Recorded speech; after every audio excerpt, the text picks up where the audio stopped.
Yes, once again, good evening, dear all RK legends. ಹಾಗೆ ಇವತ್ತಿನ zoom session start ಮಾಡೋಕ್ಕಿಂತ ಮುಂಚೆ ಇಂತ ವಂಡರ್ಫುಲ್ ಪ್ಲಾಟ್ಫಾರ್ಮ್ ಕೊಟ್ಟಂತ ನಮ್ಮ ಸಂಸ್ಥೆ managing director doctor Afsar Hindustani ಸರ್ಜಿಗೆ ನಾವು ಧನ್ಯವಾದ ಹೇಳ್ತಾ ಸ್ಟಾರ್ಟ್ ಮಾಡೋಣ.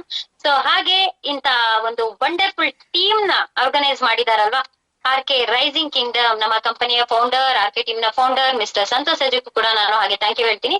ಹಾಗೆ ಬೆಳಗ್ಗೆಯಿಂದ ಇವತ್ತು ತುಂಬಾ ಜನ ಆಡಿಯೋ ಮುಖಾಂತರ, ವಿಡಿಯೋ ಮುಖಾಂತರ ತುಂಬಾ ಜನ ನನ್ಗೆ ವಿಶ್ ಮಾಡಿದೀರಾ. ನಿಮ್ಗೂ ಕೂಡ thank you thank you thank you so much. ಬೆಳಗ್ಗೆ ನಳಿನಿ ಮೇಡಮ್ ಕಾಲ್ ಮಾಡಿದ್ರು, ಇವತ್ತು ಮ್ಯಾಮ್ ನಾನ್ MC ಮಾಡ್ತೀನಿ ಅಂತ. ಎಸ್, ಮಾಡಿ ಅಂತ ಹೇಳ್ದೆ. ಅವಾಗ ಒಂದ್ ಮಾತ್ ನಾನ್ ಹೇಳ್ದೆ, ಅಲ್ಲ ಇವತ್ತು ನಮ್ಗೆ ಹೆಲ್ತ್ ಪ್ರಾಡಕ್ಟ್ ಕೊಟ್ಬಿಟ್ಟಿದಾರಲ್ಲ ಅಂತ. ಯಾಕಂದ್ರೆ ತುಂಬಾ ಜನ ಲೆಜೆಂಡ್ಸ್ ಗಳು ಬಂದ್ಬಿಟ್ಟಿದ್ದಾರೆ ಇವತ್ತು ಆರ್ ಕೆಲಿ. ಯಾಕಂದ್ರೆ ತುಂಬಾ ಜನ ಪ್ಲಾನರ್ಸ್ ಗಳನ್ನ ರೆಡಿ ಮಾಡ್ಬಿಟ್ಟಿದೆ ಆರ್ ಕೆ ಇವತ್ತು. ನಮ್ಮ ಆರ್ ಕೆ ತುಂಬಾ ಜನ ಪ್ಲಾನರ್ಸ್ ಗಳನ್ನ ರೆಡಿ ಮಾಡಿದ್ದಾರೆ. ಅದಕ್ಕೆ ಹೇಳ್ತಾ ಇದ್ದೆ, ನಾವೆಲ್ಲ ಡೇ 1 ಅಲ್ಲಿ ಬಂದಾಗ ಸ್ಟಾರ್ಟಿಂಗ್ ನಾವು ಝೂಮ್ ಅಲ್ಲಿ ಬಂದು ಹೆಲ್ತ್ ಪ್ರಾಡಕ್ಟ್ ಬಗ್ಗೆ ಮಾತಾಡ್ತಿದ್ವಿ. ತುಂಬಾ ದಿನದ ಮೇಲೆ ಇವತ್ತು ನಮ್ಗೆ ಹೆಲ್ತ್ ಪ್ರಾಡಕ್ಟ್ ಕೊಟ್ಟಿದ್ದಾರೆ. ಯಾಕಂದ್ರೆ ಅಂತಂತ ಲೆಜೆಂಡ್ಸ್ ಗಳು ಬಂದ್ಬಿಟ್ಟಿದ್ದಾರೆ ನಮ್ಮ ಆರ್ ಕೆ ನಲ್ಲಿ. ನಮ್ಗಿಂತ ತುಂಬಾ ಚೆನ್ನಾಗಿ ಮಾತಾಡ್ತಾರೆ. ಸೊ ಅವರ ನಂಬಿಕೆ ಮೇಲೆ, ಅವರ ಭರವಸೆ ಮೇಲೆ ನಾವು ಸೈಲೆಂಟ್ ಆಗ್ಬಿಟ್ವಿ.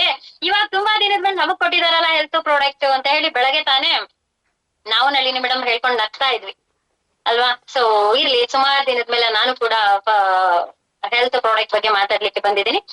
ನಾನೇನ್ ತಿಳ್ಕೊಂಡಿದ್ದೆ ಇಷ್ಟು ದಿನ, ನಾನ್ ಯಾವ ತರ ಮಾತಾಡ್ತಿದ್ದೆ, ಸೊ ಅದೇ ತರ ಇವತ್ತು ನನಗೆ ಗೊತ್ತಿರೋಷ್ಟು ನಾನು ಇವತ್ತು ನಿಮ್ಗೆ ಶೇರ್ ಮಾಡ್ತೀನಿ. ಸೊ ತುಂಬಾ ಖುಷಿ ಆಗುತ್ತೆ, ಯಾಕೆಂದ್ರೆ ಇಂತ ವಂಡರ್ಫುಲ್ ಪ್ಲಾಟ್ಫಾರ್ಮ್ ಅಲ್ಲಿ ನಾವಿದೀವಿ ಅಂತ ಹೇಳಿ. ಯಾವ ತರ ಫೀಲ್ ಆಗುತ್ತೆ ಅಂತ ಹೇಳಿದ್ರೆ, ಡಾಕ್ಟರ್ಸ್ ಗಳಿಗೆ ಅಷ್ಟು ರೆಸ್ಪೆಕ್ಟ್ ಕೊಡ್ತಾರೋ ಗೊತ್ತಿಲ್ಲ. ನಮ್ ಪ್ರಾಸ್ಪೆಕ್ಟ್ಸ್ ಗಳು ಇವತ್ತು ಡಾಕ್ಟರ್ ಬರ್ತಾರೆ ಅಂತಾನೆ ಹೈಲೈಟ್ ಮಾಡಿರ್ತಾರೆ. ಒಂದ್ ಕಡೆ ಹೋಗ್ತೀವಿ ಅಂತ ಹೇಳಿದ್ರೆ ಡಾಕ್ಟರ್ ಬರ್ತಿದ್ದಾರೆ ಅಂತಾನೆ ಹೈಲೈಟ್ ಮಾಡ್ತಾರೆ. ಅವ್ರು ಕೇಳುವಂತ ಕ್ವಶನ್ಸ್, ಅವ್ರು ಮಾತಾಡುವಂತ ರೀತಿ ನಮ್ಗೆ ಎಷ್ಟು ವ್ಯಾಲ್ಯೂ ಕೊಡುತ್ತೆ, ಎಷ್ಟು ಗೌರವ ಕೊಡುತ್ತೆ ಅಂತ ಹೇಳಿದ್ರೆ ಅದಕ್ಕೆಲ್ಲಾ ಕಾರಣ ನಮ್ಮ ವಿ ಸ್ಟಾರ್ ಅಂತ ಹೇಳ್ಬೋದು. ಯಾಕೆಂದ್ರೆ ಇಲ್ಲಿ ಅದ್ರಲ್ಲಿ ಇನ್ನೊಂದ್ ಏನ್ ಗೊತ್ತಾ ಖುಷಿ, ಇಲ್ಲಿರೋರೆಲ್ಲ ನಾವೇನ್ ಡಾಕ್ಟರ್ ಓದಿದೀವೋ ಇಲ್ವೋ ಗೊತ್ತಿಲ್ಲ, ಅವ್ರು ಕೊಡುವಂತ ರೆಸ್ಪೆಕ್ಟ್ ಗೆ ಎಸ್ ನಾವು ಡಾಕ್ಟರ್ ಏನೋ ಫೀಲ್ ಆಗುತ್ತೆ. ಇನ್ ಕೆಲವರಂತೂ ಆ ರಿಪೋರ್ಟ್ ಗಳು, ಮೇಡಮ್ ಇದೊಂಚೂರು ಚೆಕ್ ಮಾಡಿ ನೋಡಿ ಅಂದ್ರೆ ಅದ್ರಲ್ಲಿ ಇರೋದ್ ಏನು ಅಂದ್ರೆ ಗೊತ್ತಿಲ್ಲ ಅಂದ್ರೆ ಪರವಾಗಿಲ್ಲ, ಅದ್ ಇಸ್ಕೊಂಡ್ ನೋಡೋ ಪರಿಸ್ಥಿತಿ ಕೂಡ ಒಂದೊಂದ್ಸಲ ಎದುರಾಗ್ಬಿಡುತ್ತೆ. ಸೊ ಆ ತರ ಒಂದು ವರ್ಕಲ್ ನಾವಿದೀವಿ. ಖುಷಿ ಆಗುತ್ತೆ, ಯಾಕೆಂದ್ರೆ ಡಾಕ್ಟರ್ ಬಗ್ಗೆ ಓದಿದೀವೋ ಇಲ್ವೋ ನಮಗ್ ಗೊತ್ತಿಲ್ಲ, ನಾವು ಆಯುರ್ವೇದಿಕ್ ಡಾಕ್ಟರ್ ಅಂತ ಅನ್ಸ್ಕೊಳ್ತೀವಿ ಅಲ್ವಾ. ರಿಯಲಿ ತುಂಬಾ ಖುಷಿ ಆಗುತ್ತೆ. ಸೊ ಹಾಗೆ ಇವತ್ತಿನ ಸ್ಕ್ರೀನ್ ಶೇರ್ ನಮ್ಮ ಸರಸ್ವತಿ ಮ್ಯಾಮ್ ಮಾಡ್ತಾರೆ. ರೆಡಿಯಾ ಮ್ಯಾಮ್? ಸೊ ಹಾಗೆ ಒಂದ್ ಕಡೆ ಹೋಗ್ಬೇಕು ಅಂದ್ರೆ ಅವ್ರು ಅಷ್ಟು ಹೈಲೈಟ್ ಮಾಡಿರ್ತಾರೆ, ಇವತ್ತು ನಮ್ ಡಾಕ್ಟರ್ ಬರ್ತಾ ಇದಾರೆ ಅಂತ ಹೇಳಿ ಹೈಲೈಟ್ ಮಾಡಿ. ಅವ್ರು ನಂಗೆ ಫೋನ್ ಮಾಡಿದಾಗ್ಲೂ ತುಂಬಾ ಜನ ಅದ್ನ ಹೇಳ್ತಾರೆ, ಮೇಡಮ್ ಇವತ್ತು ನಮ್ ಡಾಕ್ಟರ್ ಬರ್ತಾ ಇದಾರೆ ಅಂತ ಹೇಳ್ಬಿಟ್ಟಿದೀನಿ ಆಯ್ತಾ, ನೀವು ಹಂಗೆ ಹೇಳಿ ಅಂತ ಹೇಳಿ ಕರೆದವರು ತುಂಬಾ ಜನ ಇದ್ದಾರೆ. ಮತ್ತೆ ಕಾಲ್ ಮಾಡಿ ಕಾನ್ಫರೆನ್ಸ್ ಆಗ್ದಾಗ್ಲೂ ಅಷ್ಟೇ ತುಂಬಾ ಜನ, ಮೇಡಮ್ ಇವತ್ತು ನಮ್ ಡಾಕ್ಟರ್ ಮಾತಾಡ್ತಾರೆ ಅಂತ ಕೂಡ ಹೇಳ್ಬಿಟ್ಟಿದೀನಿ, ನೀವು ಹಂಗೆ ಮಾತಾಡಿ ಅಂತ ಕೂಡ ಕಾನ್ಫರೆನ್ಸ್ ಕೂಡ ಹಾಕಿದ್ದಾರೆ ಎಷ್ಟೋ ಜನ. ತುಂಬಾ ಸಲ ನಂಗೆ ಆಗಿದೆ. ಅವ್ರು ಕೂಡ ನಮ್ಗೆ ಎಷ್ಟು ರೆಸ್ಪೆಕ್ಟ್ ಕೊಡ್ತಾರೆ, ನಾವು ಡಾಕ್ಟರ್ ಅನ್ನೋ ಫೀಲ್ ಅಲ್ಲೇ ಅವ್ರು ಮಾತಾಡ್ತಾರೆ. ಅದ್ ಕೇಳ್ಬೇಕಾದ್ರೆ ಎಷ್ಟೋ ಖುಷಿ ಆಗುತ್ತೆ. ನಾವ್ ಓದಿರೋ ಡಾಕ್ಟರ್ ಓದಿದೀವಿ ಇಲ್ಲೋ ಪರವಾಗಿಲ್ಲ, ನಾವು ಡಾಕ್ಟರ್ಸ್ ಅಂತ ಅನಿಸ್ಕೊಂಡ್ಬಿಟ್ವಲ್ಲ ಅನ್ನೋ ಫೀಲ್ ಆಗ್ಬಿಡುತ್ತೆ. ಅಷ್ಟು ಖುಷಿ ಕೊಡುತ್ತೆ. ಈ ಒಂದು ಡಿಸಿಗ್ನೇಷನ್ ಕೊಟ್ಟಿದೆಯಲ್ವಾ ಸಂಸ್ಥೆ ನಮಗೆ, ಏನ್ ಓದಿದೀವೋ ಬಿಟ್ಟಿದೀವೋ ಒಟ್ಟಲ್ಲಿ ನಾವು ಆಯುರ್ವೇದ ಡಾಕ್ಟರ್ ಅಂತ ಅನಿಸ್ಕೋತೀವಲ್ವಾ. ಹೆಲ್ತ್ ಅಡ್ವೈಸರ್ ಅಂತ ನಾವ್ ಅಂತೀವಿ, ಬಟ್ ನಾವು ಹೋಗಿದ್ ಕಡೆ ಹೆಲ್ತ್ ಅಡ್ವೈಸರ್ ಇವರು ಅಂತ ಅನ್ನಲ್ಲ, ನೀವು ಡಾಕ್ಟರ್ ಅಂತಾನೆ ನಮಗೆ ಕ್ವಶನ್ ರೈಸ್ ಮಾಡ್ತಾರೆ. ಸೊ ಈ ತರ ಒಂದು ಲೆವೆಲ್ ನಮ್ಗೆ ಈ ಸಂಸ್ಥೆ ಕೊಟ್ಟಿದೆ ಅಲ್ವಾ, ರಿಯಲಿ ತುಂಬಾನೇ ಖುಷಿ ಆಗುತ್ತೆ. ಯಾಕಂದ್ರೆ ರೋಗ ಮುಕ್ತ ಭಾರತ ಮಾಡ್ಬೇಕು, ನಿರುದ್ಯೋಗ ಮುಕ್ತ ಭಾರತ ಮಾಡ್ಬೇಕು ಅಂತ ಹೇಳಿ ನಮ್ಮ MD ಸರ್ ಹೋರಾಡ್ತಿದ್ದಾರೆ. ರಿಯಲಿ ತುಂಬಾ ಖುಷಿ ಆಗುತ್ತೆ. ಎಸ್, ಇವತ್ತು ಎಷ್ಟು ಜನ ನ್ಯೂ ಪ್ರಾಸ್ಪೆಕ್ಟ್ಸ್ ಇದಿರೋ ನನಗ್ ಗೊತ್ತಿಲ್ಲ. ಯಾಕೆ ಅಂದ್ರೆ ಈ ಒಂದು ಸಂಸ್ಥೆಯಲ್ಲಿ ಮೇನ್ ಫಸ್ಟ್ ಸ್ಟೆಪ್ ಅಂತ ಹೇಳಿದ್ರೆ ಹೆಲ್ತ್ ಪ್ರಾಡಕ್ಟ್ ಬಿಸ್ನೆಸ್ ಇದೆ. ಮೇನ್ ಬೇಸಿಕ್ ನಾಲೆಡ್ಜ್ ಇದು first step, basic knowledge. So ಇದ್ರ ಬಗ್ಗೆ ಯಾರೇ ಹೊಸಬ್ರು ಬಂದ್ರು ಫಸ್ಟ್ ಅವರಿಗೆ ಈ ನಾಲೆಡ್ಜ್ ನ ನಾವು ಕೊಡ್ಬೇಕಾಗುತ್ತೆ. ಸೊ ಆದಷ್ಟು ಹೊಸ ಮೆಂಬರ್ಸ್ ನ ಕೂರಿಸ್ಕೊಂಡ್ರೆ ಉತ್ತಮ, ಯಾಕೆಂದ್ರೆ ಅವರಿಗೆ ಇದು ತುಂಬಾ ಇಂಪಾರ್ಟೆಂಟ್ ಆಗುತ್ತೆ. ಅಕಸ್ಮಾತ್ ಇನ್ನು ಕೂರಿಸ್ಕೊಂಡಿಲ್ಲ ಅಂತ ಹೇಳಿದ್ರು ಕೂಡ ಬೇಕಾದ್ರೆ ಒಂದು ಕಾಲ್ ಮಾಡಿ ಇಮಿಡಿಯೇಟ್ ಜಾಯಿನ್ ಆಗಕ್ಕೆ ಹೇಳಿ, ನೋ ಪ್ರಾಬ್ಲಮ್. ಓಕೆನಾ? ಸೊ ಇವತ್ತಿನ ಮೊದಲನೇ ನನ್ನ ಟಾಪಿಕ್ ಹೆಲ್ತ್. ನಾರ್ಮಲ್ ಹೆಲ್ತ್ ಅಂದ್ರೆ ಏನು ಅಂತ ಕೇಳಿದ ತಕ್ಷಣ ನಾವು ಫಿಸಿಕಲಿ, ಮೆಂಟಲಿ, ಸೋಷಿಯಲಿ, ಅದ್ರ ಜೊತೆಗೆ ಈಗ ಫೈನಾನ್ಷಿಯಲಿ ಫಿಟ್ ಆಗಿದ್ರೆ ನಮ್ಮ ಹೆಲ್ತ್ ಕರೆಕ್ಟ್ ಆಗಿದೆ, ನಮ್ಮ ಆರೋಗ್ಯ ಕರೆಕ್ಟ್ ಆಗಿದೆ ಅಂತ. ಸೊ ಎಲ್ಲರೂ ನಾನ್ ನೋಡಿದ ಮಟ್ಟಕ್ಕೆ ಫಿಸಿಕಲಿ, ಮೆಂಟಲಿ, ಸೋಷಿಯಲಿ ಇದ್ರು ಕೂಡ ಫೈನಾನ್ಷಿಯಲಿ ಫಿಟ್ ಇರಲ್ಲ ಅಲ್ವಾ. ಕೆಲವರು ಫೈನಾನ್ಷಿಯಲಿ ಫಿಟ್ ಇದ್ರೆ ಫಿಸಿಕಲಿ, ಮೆಂಟಲಿ ಫಿಟ್ ಇರಲ್ಲ. ಒಂದಕ್ಕಲ್ಲ ಮೈನಸ್ ಆಗೇ ಇರ್ತೀವಿ. ಆ ಒಂದು ಪರಿಸ್ಥಿತಿ ನಮ್ಮಲ್ಲಿದೆ. ಈಗ ನಾರ್ಮಲ್ ಆಗಿ ಹೇಳ್ಬೇಕು ಅಂತ ಹೇಳಿದ್ರೆ ಒಬ್ಬ ಮನುಷ್ಯನ ಬಾಡಿಯಲ್ಲಿ 70 ಭಾಗ ನೀರ್ ಇರ್ಬೇಕಂತೆ. ಈಗ ನಾರ್ಮಲ್ ನಾವು ಲೈಫ್ ಲೀಡ್ ಮಾಡ್ತಾ ಇದೀವಿ, ಯಾರಲ್ಲಿ 70 ಭಾಗ ನೀರ್ ಕುಡಿತಾ ಇದೀವಿ? ಯಾರು 70 ಭಾಗ ನೀರ್ನ ಕುಡಿತಾ ಇಲ್ಲ. ಸುಮ್ನೆ ಹೇಳ್ತೀವಿ ಕುಡಿತೀವಿ ಅಂತ, ಬಟ್ ನಾವ್ ಹೇಳ್ಬೇಕು ಅಂದ್ರೆ 70 ಭಾಗ ನಾವು ನೀರು ಯಾರು ಕುಡಿತಾ ಇಲ್ಲ. ಅದ್ರ ಜೊತೆಗೆ ಇನ್ನು 30 ಭಾಗ ಪ್ರೋಟೀನ್ಸ್, ವಿಟಮಿನ್ಸ್, ಕಾರ್ಬೋಹೈಡ್ರೇಟ್ಸ್, ಫ್ಯಾಟ್ಸ್ ಈ ತರ ಎಲ್ಲ ಇರ್ಬೇಕು, ಮಿನರಲ್ಸ್ ಎಲ್ಲ. ಆ 30 ಭಾಗನು ನಾವು ತಗೊಳ್ತಾ ಇದೀವಿ. ನಮ್ಮ ದೇಹಕ್ಕೆ ಬೇಕಾಗಿರುವಂತ ಪ್ರೋಟೀನ್ಸ್, ವಿಟಮಿನ್ಸ್ ಏನ್ ಬೇಕು ನಾವು ತಗೊಳ್ತಾ ಇಲ್ಲ. ಅಂದ್ರೆ ನಾವು ನಮ್ಮ ದೇಹಕ್ಕೆ ನಮ್ಗೆ ಚೆನ್ನಾಗಿ ಬೇಕಾಗಿರುವಂತ ಪ್ರೋಟೀನ್ಸ್ ನಾವು ಡ್ರೈ ಫ್ರೂಟ್ಸ್ ಗಳಾಗಿರ್ಬೋದು, ಡೈಲಿ ಫ್ರೂಟ್ಸ್ ಗಳಾಗಿರ್ಬೋದು ಡೈಲಿ ತಿಂತಾ ಇದೀವ. ಕೆಲವರು ಹೇಳ್ತಾರೆ ಸುಮ್ನಿರಿ ಮೇಡಮ್, ನಮಗ್ ತಿಂಗಳಾದ್ರೆ ಬರೋ ಸಂಬಳ ಮನೆ ಮೇಂಟೈನ್ ಮಾಡಕ್ಕೆ ನಮ್ಗೆ ಸಾಲ್ತಾ ಇಲ್ಲ. ಅದೇ ಸಾಲದೇನೆ ಇನ್ನು ಎಕ್ಸ್ಟ್ರಾ ನಾವು ಸಾಲ ಮಾಡಿ ನಾವ್ ಎಕ್ಸ್ಟ್ರಾ ಮನೇನ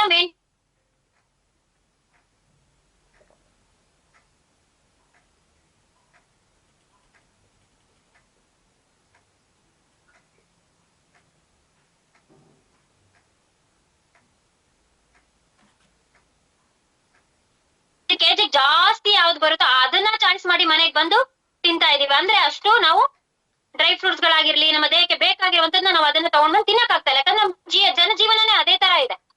ನಮ್ ಜೀವನ ನಡ್ಸೋದಿಕ್ಕೆ ಸಾಕಾಗ್ತಿಲ್ಲ ಅಂತ ಅಂದಾಗ ನಮಗೆ ಬೇಕಾಗಿರುವಂತದ್ನ ನಾವು ತಗೊಂಡು ತಿನ್ನಕ್ ಆಗ್ತಾ ಇಲ್ಲ. ಅಂದ್ರೆ ಅದನ್ನು ಕೂಡ ನಮ್ಮ ದೇಹಕ್ಕೆ ಕೊಡ್ತಾ ಇಲ್ಲ. ಅಟ್ಲೀಸ್ಟ್ ನಾವು ನೀರಾದ್ರೂ ಕುಡಿಬಹುದು, ಅದನ್ನೂ ಮಾಡ್ತಾ ಇಲ್ಲ. 70 ಭಾಗ ನೀರ್ ಇರ್ಬೇಕು, ಇನ್ನು 30 ಭಾಗ ನಮ್ಮ ದೇಹಕ್ಕೆ ಬೇಕಾಗಿರುವಂತ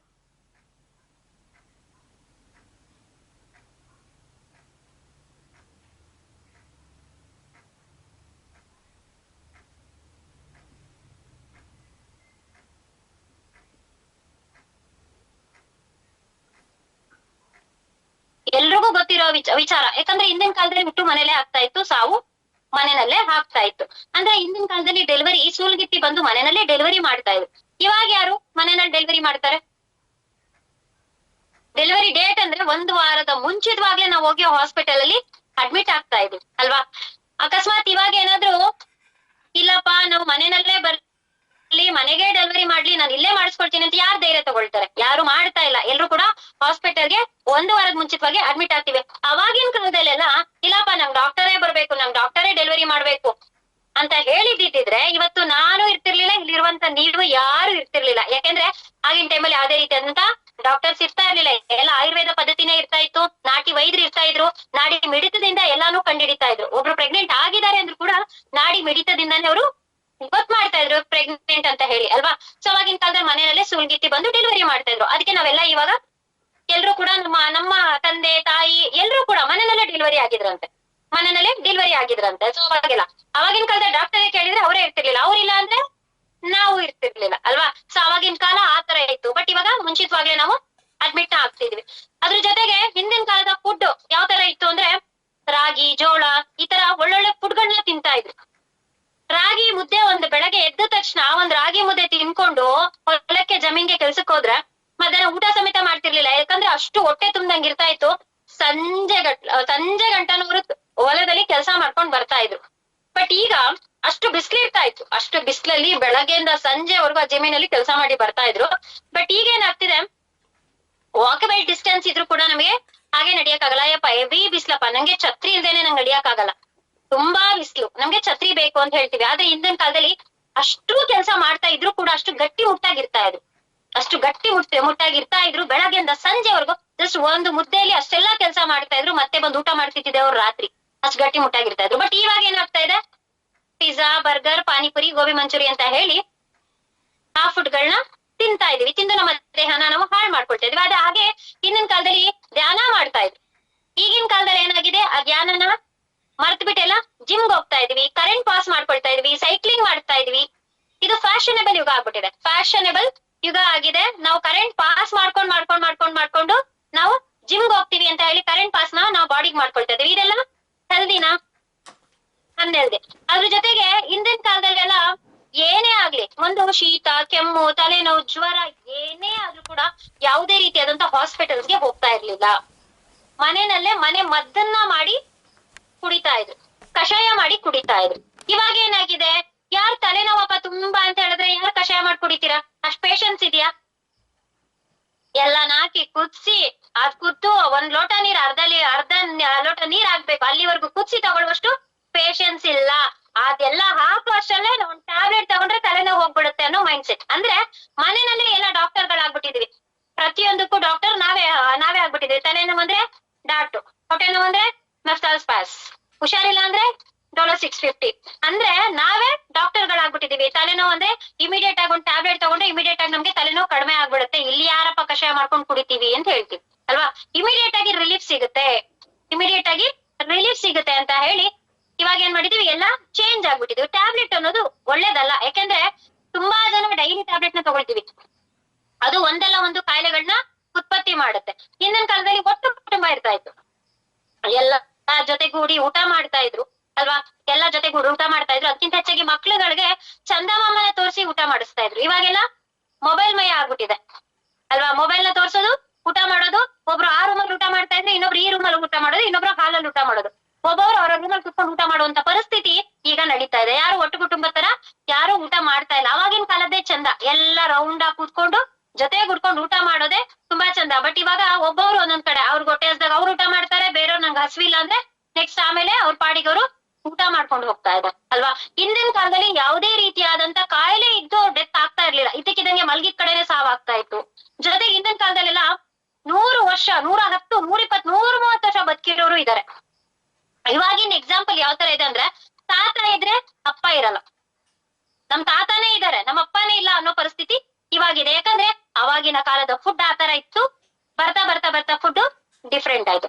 ತಾತ ಇದ್ದು ಅಪ್ಪ ಇಲ್ಲ ಅಂದಾಗ ಇನ್ ನಮ್ಮ ಪರಿಸ್ಥಿತಿಗಳು ಏನಾಗಿರ್ಬೇಕು, ಅವರಷ್ಟು ನಾವು ಇರೋದಿಲ್ಲ ಅಲ್ವಾ. ಹಿಂದಿನ ಕಾಲದಲ್ಲಿ 100 ವರ್ಷ ಇರ್ತಾ ಇದ್ರು, ಆಮೇಲೆ ಬರ್ತಾ ಬರ್ತಾ ಬರ್ತಾ 70, 80 ಆಯ್ತು, ಈಗ 60 ಆಯ್ತು, ಇನ್ ಸ್ವಲ್ಪ ದಿನಕ್ಕೆ 40ಕ್ಕೆ ಗೊತ್ತಾ ಹೊಡಿತೀವಿ ಎಲ್ಲರೂ. ಅದೇ ತರ ನಾವು ಕಂಟಿನ್ಯೂ ಮಾಡ್ಕೊಂಡು ಹೋಗ್ತಾ ಇದ್ರೆ, ಸೊ ಆ ಪರಿಸ್ಥಿತಿ ಇವಾಗ ನಡೀತಾ ಇದೆ. ಸೊ ಅದಾದ್ಮೇಲೆ ನೆಕ್ಸ್ಟ್ ಬಂದ್ರೆ ವಾಟ್ ವೆಂಟ್ ರಾಂಗ್, ನಾವೇನ್ ಮಾಡ್ತಾ ಇದ್ವಿ. ಒಂದೇ ಸೆಕೆಂಡ್, ಸಾರಿ ಸರಸ್ವತಿ ಮೇಡಮ್, ಸ್ಕ್ರೀನ್ ಮೇಲೆ ಕ್ಲಿಕ್ ಮಾಡಿ, ಅಲ್ಲಿ ಪ್ಲೇ ಅಂತ ಬರುತ್ತೆ ನೋಡಿ, ಪ್ಲೇ ಮಾಡಿ. ಕೆಳಗಡೆ ಪ್ಲೇ ಅಂತ ತೋರಿಸ್ತಾ ಇದೆಯಲ್ಲ, ಎಡಿಟ್, ಅಷ್ಟೇ.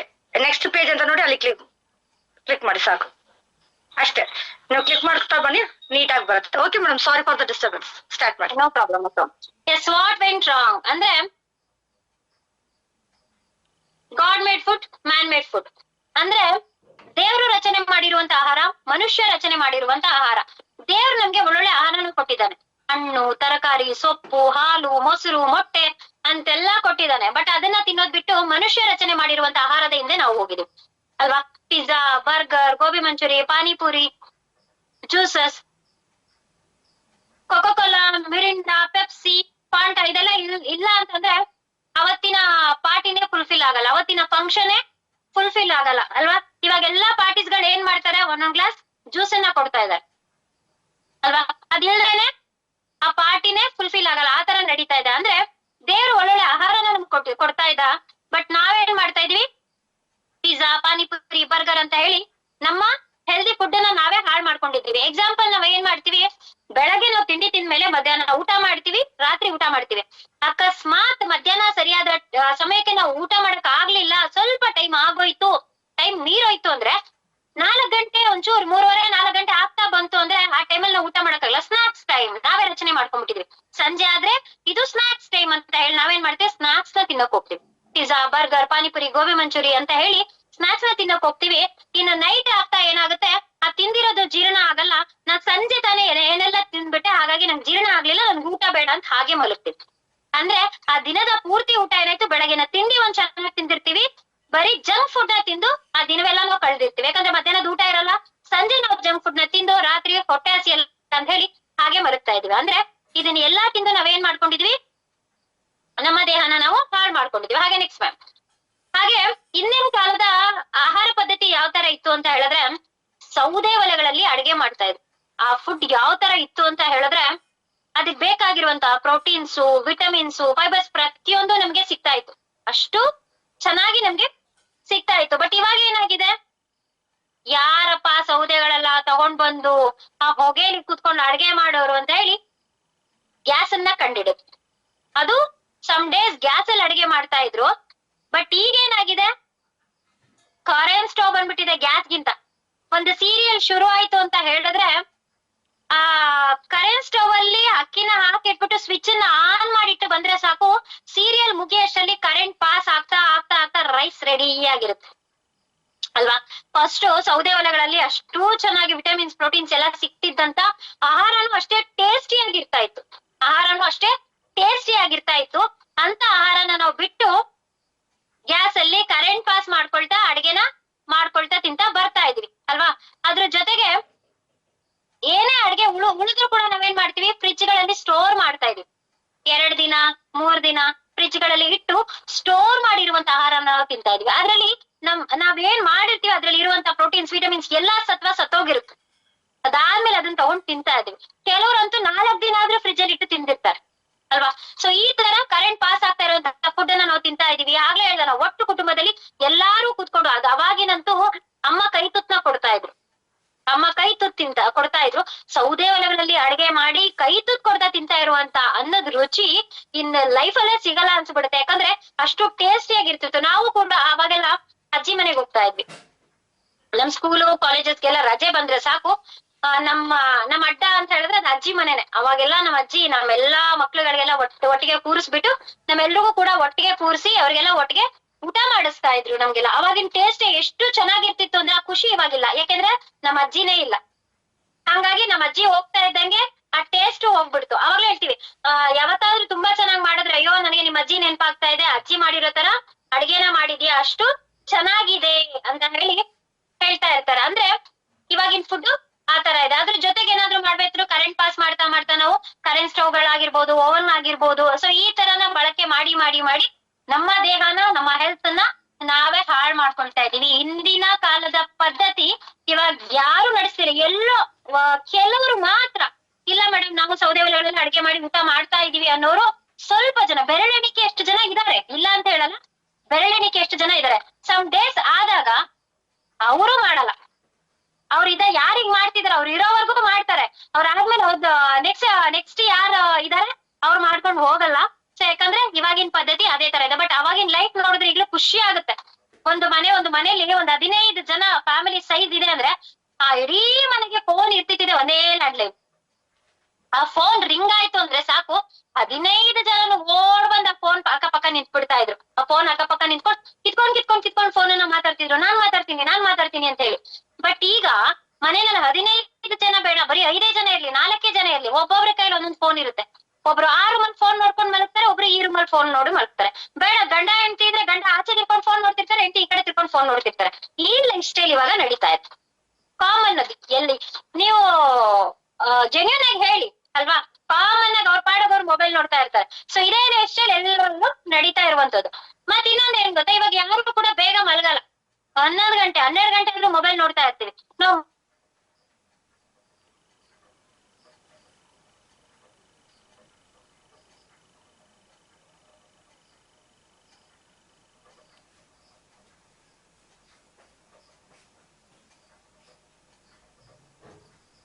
ಬರ್ತಾರೆ ಎದ್ದೋಗಕ್ಕಾಗಲ್ಲಪ್ಪ ಇವಾಗ ಅಂದ್ಬಿಟ್ಟು ಜಿಮ್ ಕೆಳಗಡೆ ಮೊಬೈಲ್ ಇಟ್ಕೊಂಡು ಮಲಗ್ತೀವಿ. ಈ ಪ್ರಾಬ್ಲಮ್ಸ್ ಗಳು ಪ್ರತಿಯೊಬ್ರು ಮನೆಯಲ್ಲೂ ಆಗ್ತಾ ಇದೆ. ಅದ್ರ ರೇಡಿಯೇಷನ್ಸ್ ಇಂದನೂ ಕೂಡ ನಮ್ಗೆ ಎಷ್ಟೋ ಪ್ರಾಬ್ಲಮ್ಸ್ ಗಳು ಉತ್ಪತ್ತಿ ಆಗ್ತಾ ಇದೆ ಅಲ್ವಾ.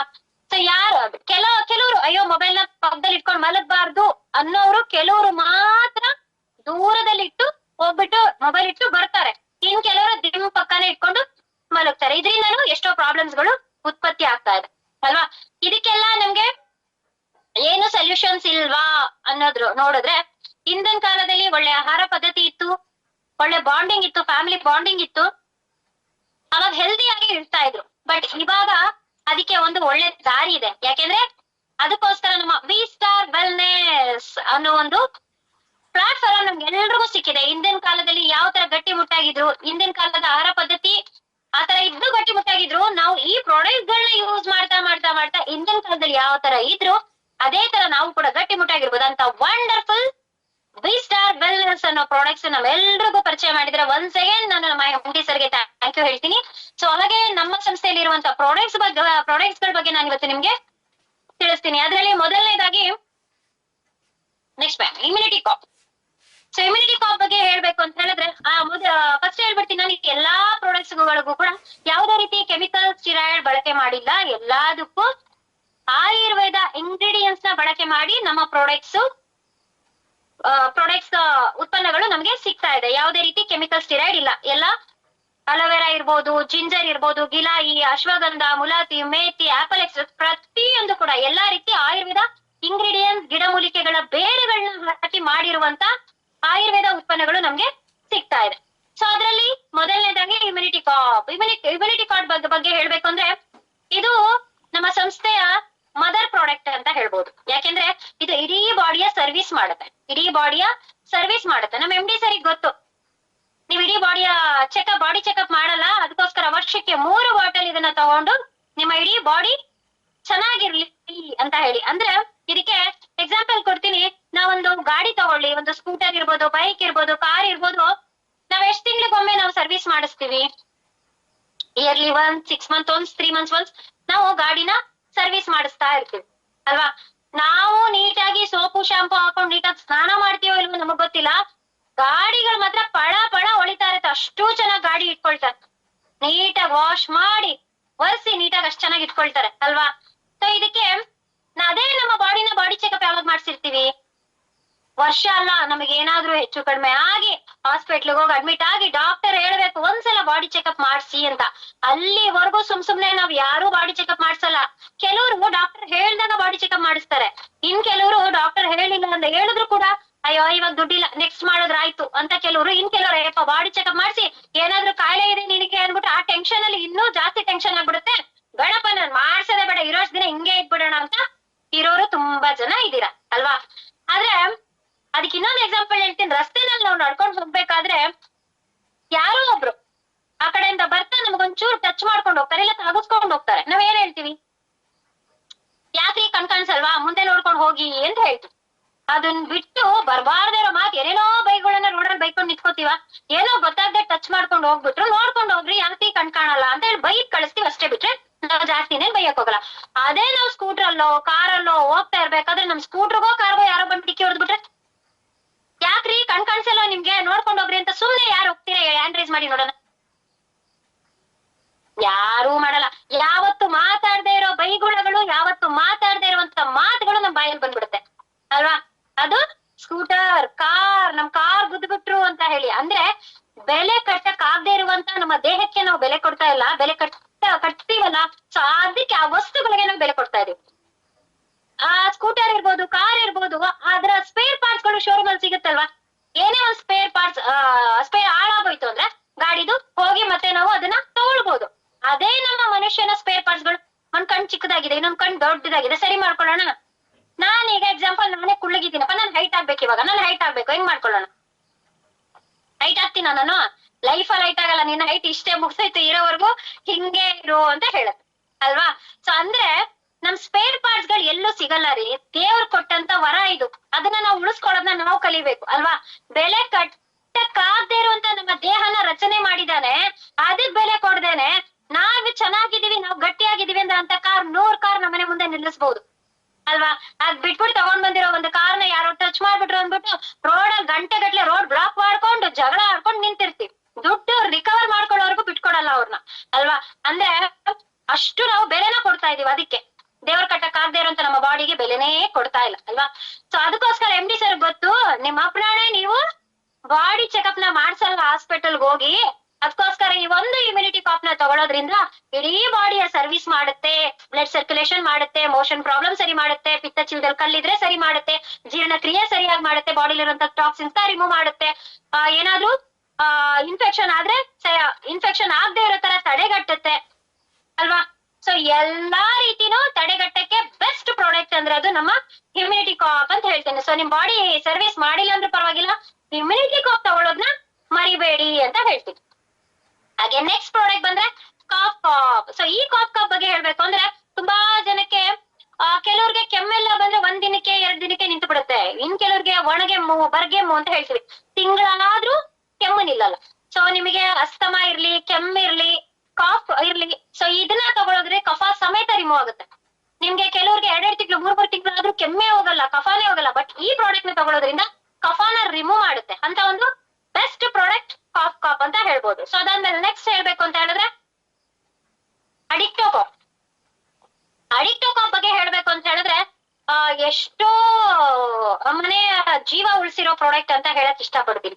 ಯಾಕಂದ್ರೆ ಎಷ್ಟೋ ಮನೆ ಉಳಿಸಿರೋ ಪ್ರಾಡಕ್ಟ್ ಅಂತ ಹೇಳ್ಬೋದು. ಎಷ್ಟೋ ಮನೇಲಿ ಡಿವೋರ್ಸ್ ಆಗುತ್ತೆ, ಎಷ್ಟೋ ಮನೇಲಿ ಜಗಳ ಆಗುತ್ತೆ, ಎಷ್ಟೋ ಮನೇಲಿ ಜಗಳ ಆಗಿ ಮನೆ ಬಿಟ್ಟು ಹೋಗ್ತಾರೆ. ಎಲ್ಲ ಈ ಕುಡುಕ್ರ ಸವಾಸದಿಂದಾನೇ ಮನೇಲಿ ಜಗಳ ಆಗ್ತಾ ಇರುತ್ತೆ. ಕುಡುಕ್ರ ಸವಾಸದಿಂದಾನೇ ಮನೆ ಎರಡಾಗ್ಬಿಡುತ್ತೆ. ಮನೆಯೊಂದು ಮೂರು ಬಾಗಿಲು ಅಂತಾರಲ್ವಾ, ಸೊ ಹಂಗಾಗುತ್ತೆ ಜಸ್ಟ್ ಈ ಕುಡುಕ್ರ ಸವಾಸದಿಂದ. ಸೊ ಈ ತರ ಇರುವಂತವರಿಗೆ ಒಂದು ಬೆಸ್ಟ್ ಸೊಲ್ಯೂಷನ್ ಅಂತ ಹೇಳಿದ್ರೆ ಅದು ಅಡಿಕ್ಟೋಕಾಪ್ ಅಂತ ಹೇಳ್ಬೋದು. ಬರೀ ಜಸ್ಟ್ ಹುಡುಗ್ರಿಗೆ ಮಾತ್ರ ಅಲ್ಲ, ನೀವು ಸ್ಮೋಕರ್ಸ್ ಇರ್ಬೋದು, ನೀವು ಸ್ಮೋಕ್ ಮಾಡಕ್ಕೆ ಅಡಿಕ್ಟ್ ಆಗಿರ್ಬೋದು, ಇಲ್ಲ ನೀವು ಏನಾದ್ರು ಗುಟ್ಕಾ, ಪಾನ್ ಪರಗ್, ಹನ್ಸ್ ಈ ತರ ಎಲ್ಲ ಇರುತ್ತಲ್ವಾ, ಈ ಚಟಗಳು ಯಾರಿಗಿರುತ್ತೋ ಸ್ವಂತವ್ರಿಗೆ ಅದರಿಂದ ದೂರ ಇಡ್ಬೋದು. ಇದನ್ನ ಕೊಡೋದ್ರಿಂದ ಅಂತವ್ರು ದೂರ ಆಗ್ಬೋದು. ಇಲ್ಲ ನಮ್ಮ ಟೀಮಲ್ಲಿ ಒಬ್ರಿಗೆ ಒಳ್ಳೆ ರಿಸಲ್ಟ್ ಬಂದಿತ್ತು. ಅವ್ರಿಗೆ ಗೊತ್ತಿದ್ದೇನೆ ನಾವು ಹಾಕಿರ್ಲಿಲ್ಲ. ಅವ್ರಿಗೆ ಗೊತ್ತಿದ್ದೆ ಎಸ್ ನಾನು ತುಂಬಾ ಡ್ರಿಂಕ್ಸ್ ಮಾಡ್ತೀನಿ ಮೇಡಮ್, ಬೆಳಗ್ಗೆ ಹೇಳದ್ ನಾನು 4 ಗಂಟೆಗೆ ಎದ್ದ ತಕ್ಷಣ ನನ್ನ ಮನೇಲಿ ನಾನು ಸ್ಟಾಕ್ ಇಟ್ಕೊಂಡಿರ್ತೀನಿ. ಎದ್ದು ಬ್ರಷ್ ಮಾಡಿ ಎಲ್ಲ ಕಾಫಿ ಟೀ ಫಸ್ಟ್ ಕುಡಿತಾರೆ. ಆದ್ರೆ ನಾನು ಎದ್ದು ಬ್ರಷ್ ಮಾಡಿದ ತಕ್ಷಣ ನಂಗೆ ಬೇಕಾಗಿರೋದು ಡ್ರಿಂಕ್ಸ್ ಬಾಟಲ್. ನಾನ್ ಬೆಳಗ್ಗೆ 5 ಗಂಟೆಗೆ ಎದ್ದು ನಾನು ಡ್ರಿಂಕ್ಸ್ ನ ಮಾಡ್ತೀನಿ. ಅದು ನನ್ನ ಕೆಟ್ಟ ಒಂದು ಅಭ್ಯಾಸ. ನಮಗೆ ಆಶ್ಚರ್ಯ ಆಯ್ತು. ರಾತ್ರಿ ಹೊತ್ತು ಕುಡಿಯೋದ್ ಕೇಳಿದೀವಿ, ಬೆಳಗ್ಗೆ ಎದ್ದ ತಕ್ಷಣ ಬ್ರಷ್ ಮಾಡಿದ ತಕ್ಷಣ ಬಿಸಿ ನೀರು ಕುಡಿಯೋದ್ರಲ್ಲಿ ಇವರು ಎದ್ದ ತಕ್ಷಣ ಈ ಒಂದು ಡ್ರಿಂಕ್ಸ್ ನ ಮಾಡ್ತೀನಿ ಅಂತ. ಸೊ ನಾನಾಗಿ ಡಿಸೈಡ್ಮೆಂಟ್ ತಗೊಂಡಿದೀನಿ, ನನಗೆ ಅಡಿಕ್ಟೋಕಾಪ್ ಕೊಡಿ, ನಾನು ಡ್ರಿಂಕ್ಸ್ ನ ಬಿಡ್ಬೇಕು ಅಂತ ಹೇಳಿ ಅವ್ರು ಓನ್ ಆಗಿ ಡಿಸಿಷನ್ ತಗೊಂಡು ನಾವು ಪ್ರಾಡಕ್ಟ್ ನ ಯೂಸ್ ಮಾಡಿದ್ರು. ಸೊ ಬೆಸ್ಟ್ ಅಲ್ಲ ದಿ ಬೆಸ್ಟ್ ಪ್ರಾಡಕ್ಟ್ ಅಂತ ಹೇಳ್ಬೋದು. ಅವರಾಗಿ ಅವ್ರು ಡ್ರಿಂಕ್ಸ್ ಮಾಡೋದನ್ನ ಸ್ಟಾಪ್ ಮಾಡ್ಬಿಟ್ರು. ಸಂಜೆ ಹೊತ್ತು ರಾತ್ರಿ ಹೊತ್ತು ಕುಡಿಯುವಂತ ಅಭ್ಯಾಸ ನಾನು ನೋಡಿದೀನಿ. ಬೆಳಬೆಳಿಗ್ಗೆನೆ ಕುಡಿಯುವಂತವ್ರು ಈ ಒಂದು ಅಡಿಕ್ಟೋಕಾಪ್ ಬಿಡ್ಸಿದೆಯಲ್ಲ, ಅದು ಗ್ರೇಟ್ ಅಂತ ಹೇಳ್ಬೋದು.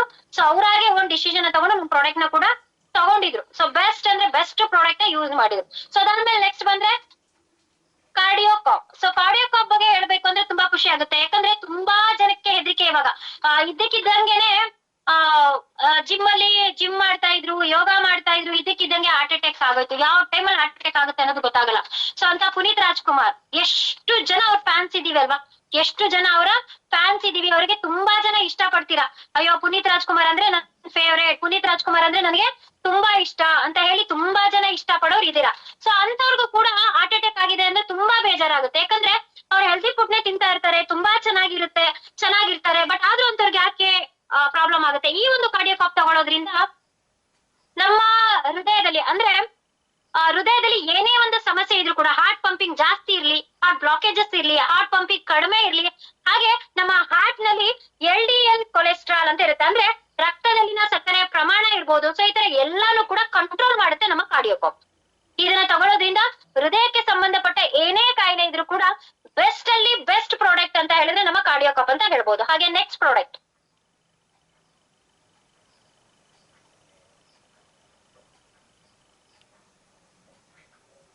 ನೆಕ್ಸ್ಟ್ ಆರ್ಥೋಸಿಡ್ ಕಾಪ್. ಸೊ ಆರ್ಥೋಸಿಡ್ ಕಾಪ್ ಬಗ್ಗೆ ಹೇಳ್ಬೇಕಂದ್ರೆ ತುಂಬಾ ಖುಷಿ ಆಗುತ್ತೆ. ಯಾಕೆ ಅಂತ ಹೇಳಿದ್ರೆ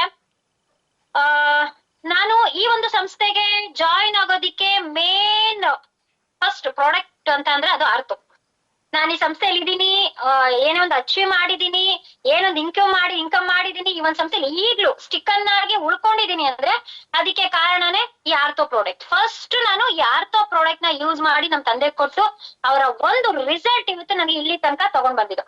ಈ ಆರ್ಥೋ ಪ್ರಾಡಕ್ಟ್ ಯಾಕೆ ಯೂಸ್ ಮಾಡ್ತೀವಿ ಅಂತ ಹೇಳಿದ್ರೆ, ಜಾಯಿಂಟ್ ಪೇನ್ಸ್ ಅಂದ್ರೆ ಮಂಡಿ ಚಿಪ್ಸ್ ಹೌದಿರ್ಲಿ, ಇಲ್ಲ ಮುರಿದೋಗಿರೋ ಆಕ್ಸಿಡೆಂಟ್ ಆಗೋ, ಬಿದ್ದು ಮೂಳೆ ಜಾಯಿಂಟ್ ಬಿಟ್ಟೋಗಿದ್ರು ಕೂಡ ನಾವ್ ಈ ಪ್ರಾಡಕ್ಟ್ ನ ಯೂಸ್ ಮಾಡ್ತೀವಿ. ಸೊ ಅದ್ರಲ್ಲೂ ತುಂಬಾ ಜನ ಹೇಳ್ತಾರೆ, ಅಯ್ಯೋ ನನ್ಗೆ ವಯಸ್ಸಾಯ್ತಪ್ಪ ಅದಕ್ಕೆ ನನ್ಗೆ ಜಾಯಿಂಟ್ ಪೇನ್ ಅಂತ.